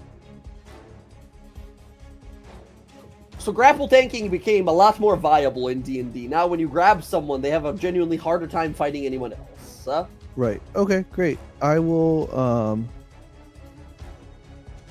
yeah, I think I will. First of all, I will summon the echo. I think I'm gonna Okay, summon it, excellent. Do you want me to? Oh, you got it? Like you got right it? here. Awesome. It appears as a normal echo of you, not a demonized version like last time. Great. Yeah, and I'll just Alright. go at the guy who's grappling me right now. Fuck him up. Let's do it. Here we go. First attack, 28. Nice. Seems to be resistant to fire, but that is going to be 18 points of damage. He's already close to bloodied. Second attack. Ooh, not so much. 15 That- is the AC of Oh, these wow. guys here. That is going to be 18 and reduce those 20 points of damage. He is barely standing after that one. Okay, third attack. Plenty. Gone. Fully gone, plus because you kill him, you cleave into the other minion guy nearby, killing him as well, freeing yourself. Great. As you go for this sort of wide cleave, not only did you decapitate this one, but your mighty swing cuts into the armor of the other one, bisecting him. Monstrous strength. I'll unleash incarnation on the main guy. Fuck him up. Here we go. 19. 90 hits. That is going to be 18. Once again, resistant to fire, so unfortunately one becomes 0. 18 points of damage. He's at the very cusp of bloodied after the original damage he took as well. Yeah, I think I'm just gonna do that. I think I'm also going to kind of step here. I'm going to go back here and kind of be a Thank wall you. for Cass. And then leave my echo on the other side. Yeah, so that'll be fine. And then that will be my turn. Excellent, excellent. That said, Roxy, top of initiative. Back to you. Okay, so I don't know how much black powder my dad gave me. You say you gave me somebody. You He didn't would say have how given much. you a satchel, which is basically 5 sticks of dynamite, which means 1 stick of dynamite does 3d6 damage. If you every one additional that you add increases the radius of explosion, which originally starts at 5 feet, increases the radius of explosion by 5 feet, and damage by 1d6. So 5 dynamites together is a radius of 20 feet explosion that does, so 3d6 plus extra 4. So yeah, 76 damage. I don't see any more coming up here, right? Just this group that's here. Give me a perception roll.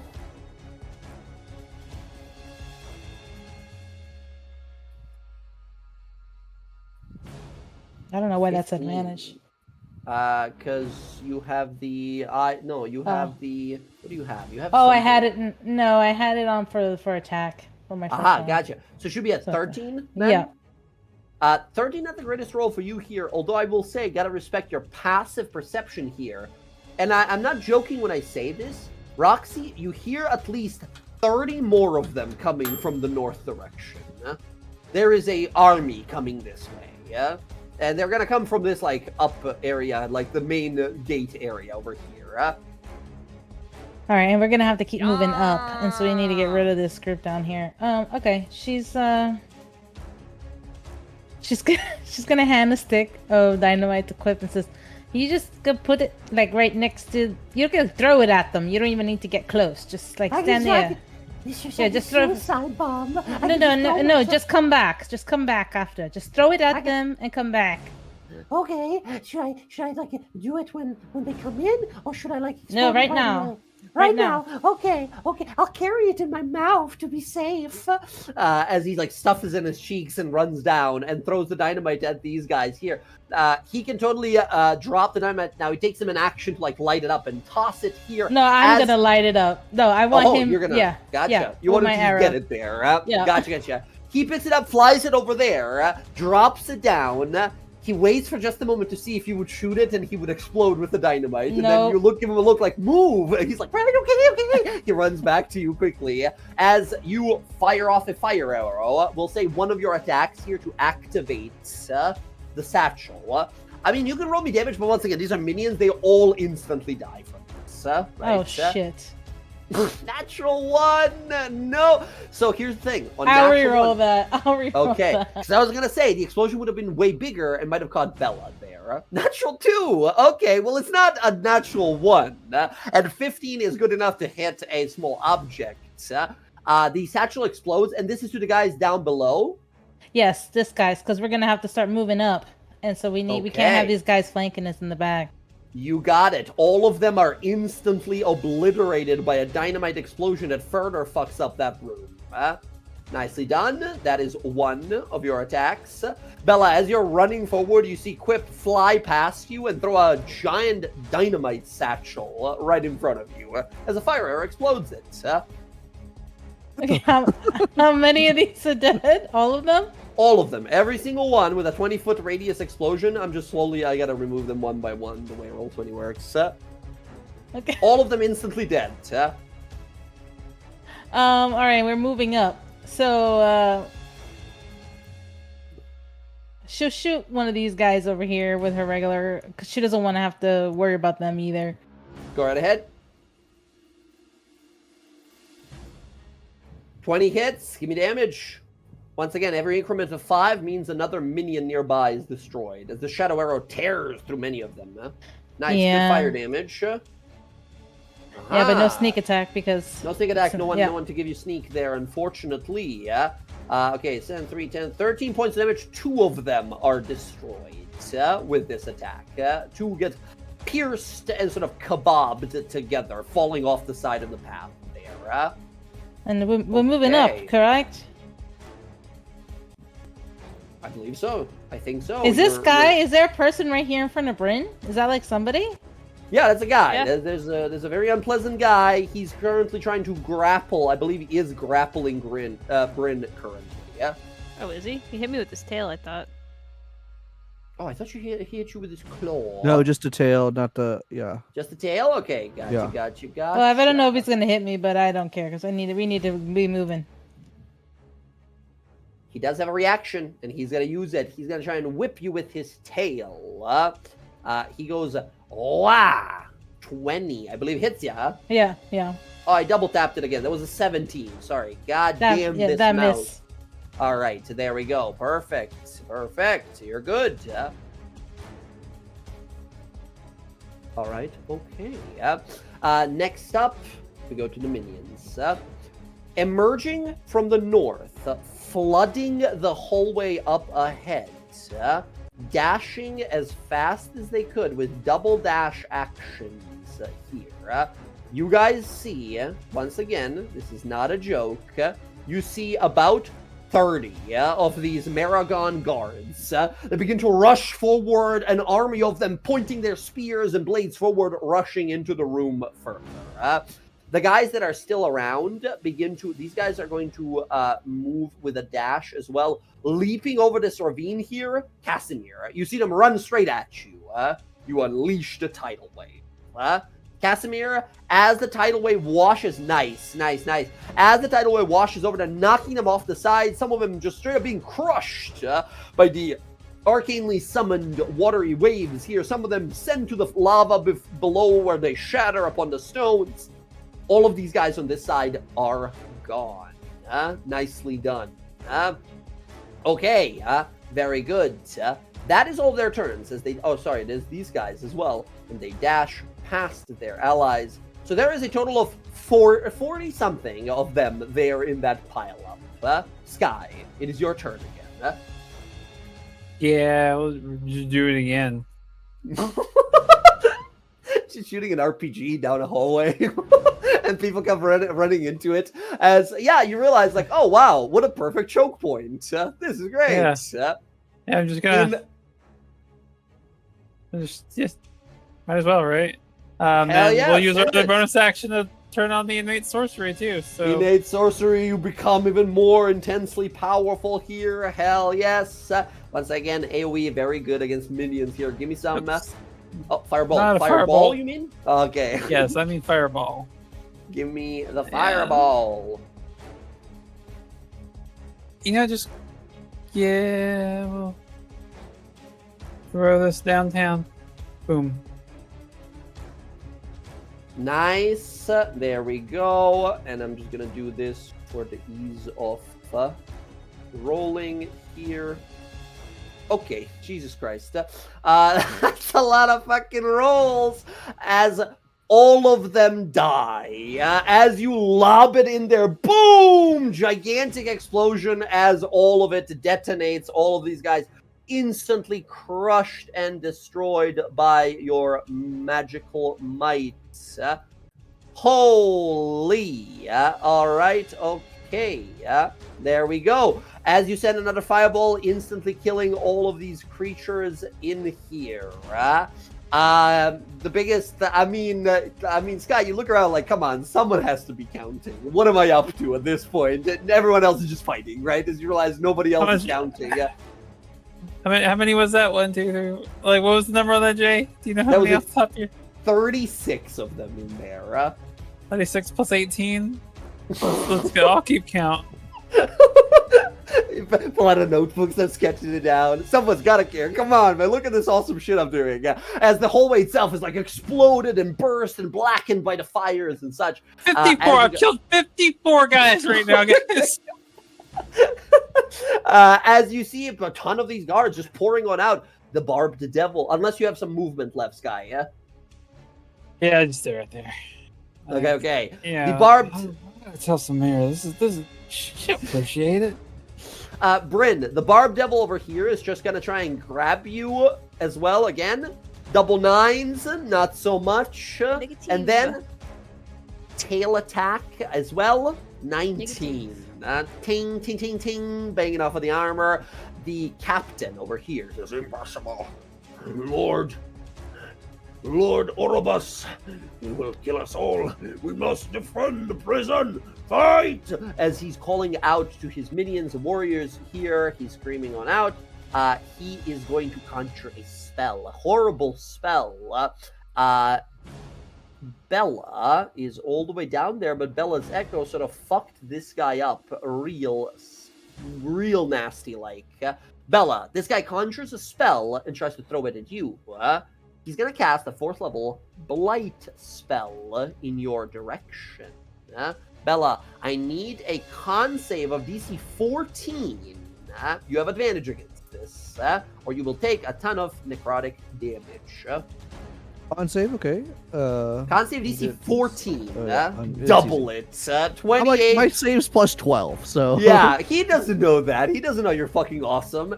Here comes. That would have been 36. You still take half, however, for 18 points of damage. A black beam of energy that hits you in the back, and you just sort of like, ow, wince for a moment. As you look over, you realize he blasted you with a spell, barely did anything. Okay, Casimir, to you. Casimir, start of your turn. I need you to make a con save. Oh, sorry, no, because you're not concentrating on the spell. I only have one. All good, all good. I think we do need to get moving pretty soon. Yeah. Sorry. He's gonna cast haste onto Bella. Ooh, Bella with the haste here. Incredible. Incredible. Bella, you have double movement, +2 to your AC, extra action you can take on your turns. All the good stuff of the haste spell. Nicely done, Casimir. And now he'll start making double checks. Now you will have to, yes, at the start of your turn, when it comes to it here, very good, double concentration, let's go. It's that thing that all spellcasters dream about, double concentration. Much like rogues and monks and bards dream about double bonus action. The dreams. All right, nicely done there, Casimir. You move on along, and we're going to go over to Bryn. Bryn, there's 2 guys left. One guy's trying to grab you. This guy's wasting my time. Yeah, I'm just gonna hit him. Yeah, go right ahead. Nice and simple. Everything hits. And he's gonna get a smite on top of it. You have this insane modifier now, and you are trying your hardest to miss. I'm looking at these numbers you're rolling. It's like, my God, you haven't rolled above a 10 yet. I know. All right, that is nice. Good damage here. Extra 8 and lightning. And I'm gonna throw. And you said it's an extra D8 on top of what it is usually. If you divine smite, yes. All right. So 2nd level. Oh my God. 14, 15, 29, 30, 38. 40 points of damage. You kill him instantly with that one. Right, you empower your weapon with a smite and boom! She's gonna run up and she's gonna hit this guy next. Let's go. This guy next. Alright. Holy shit. 31 is definitely gonna hit. Let's go. Give me that attack roll. The damage roll. I mean, there we go. Nice. That is 14 and 6 and 4 and 2. Okay, 12, 28 points of damage to this guy. Now he is badly bloodied, but still standing. Yeah? All right. That is going to be your turn. Nice and simple. Bella, time to wrap this up. Only 1 guy left. There's more of these reinforcements coming, that's for certain. But this guy's got to go first. Yeah, let's kill him. I'll just him up. attack through the echo. 31. Echo hits, leaves him barely alive. Next, 19. 19 is way too much, and that is 20 points of damage. Bella, you dismember this devil creature through your echo. As you are running back yourself, your echo is like doing crazy tricks and flips and slashing and cutting right through it. Friends, we're going to stay in this initiative, but as you finish this up, I want you all to go ahead and move yourselves to this chamber to the north here.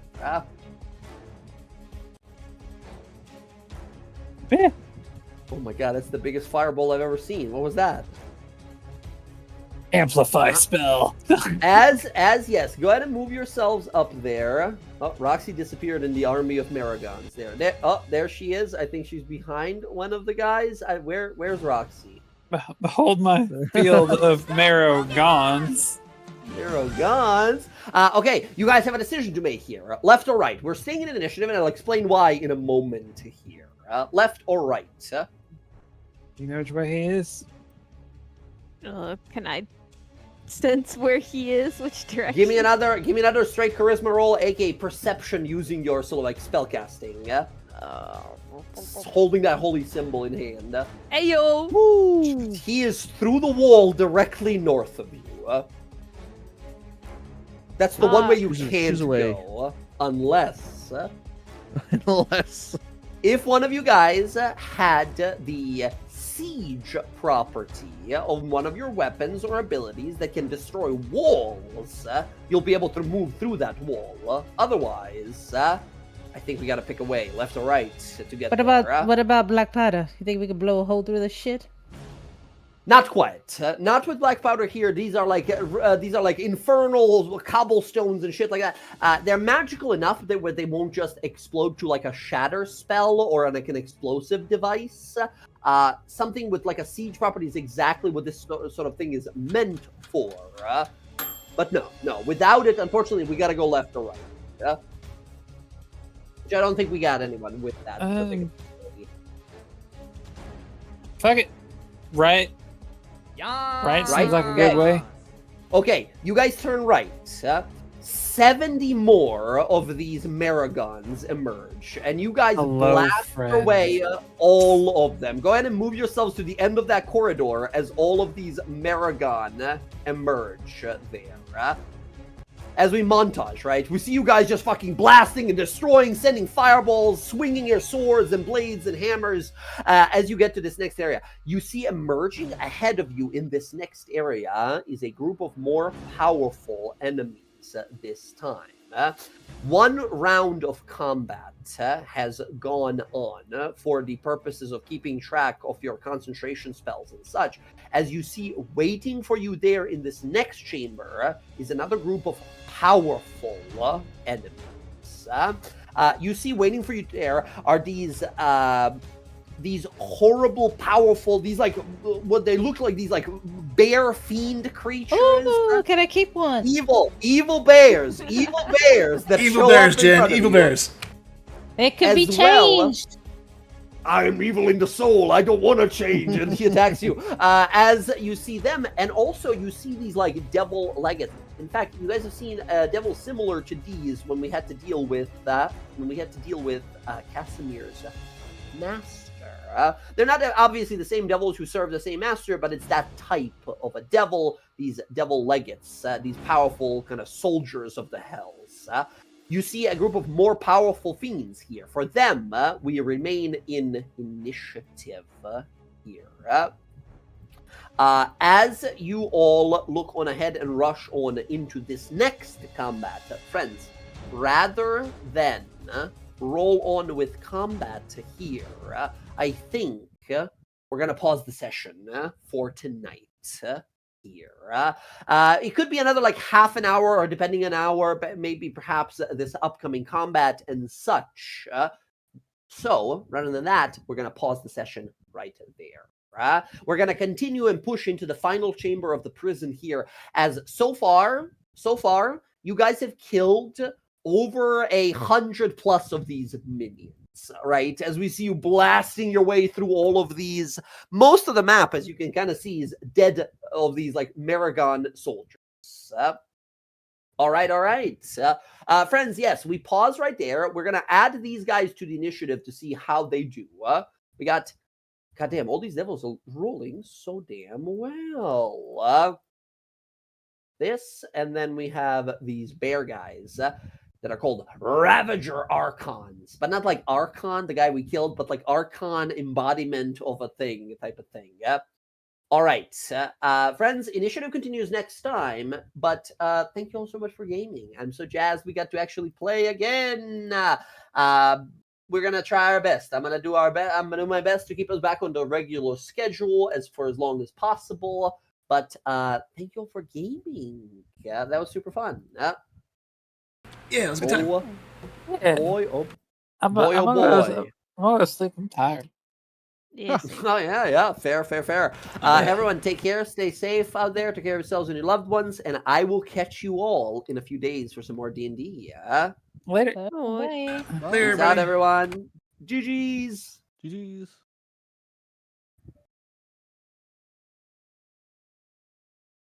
Okay, everybody. Thanks for hanging out for our Tal'dorei D&D game. That was a lot of fun. We'll be back next weekend on the 13th for another session of Tal'dorei DawnGuard. We might be playing Thursday for the Nightingale campaign, which has also been postponed a couple times. But we'll see. We'll see how it goes. That was a lot of fun. Killed a lot of minions, and yeah, just an easy fight until the little next harder fight comes up. So I'm looking forward to that. Let's see who's on.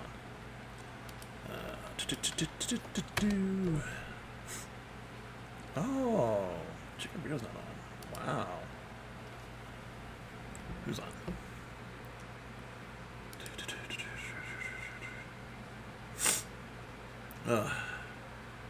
I need to take a shower in your bed myself. It's tired and I got a long week ahead of me.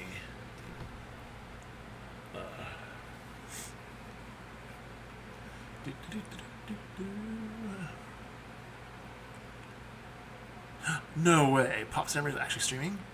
Oh, we're going there. Alright, everybody. Thanks for hanging out.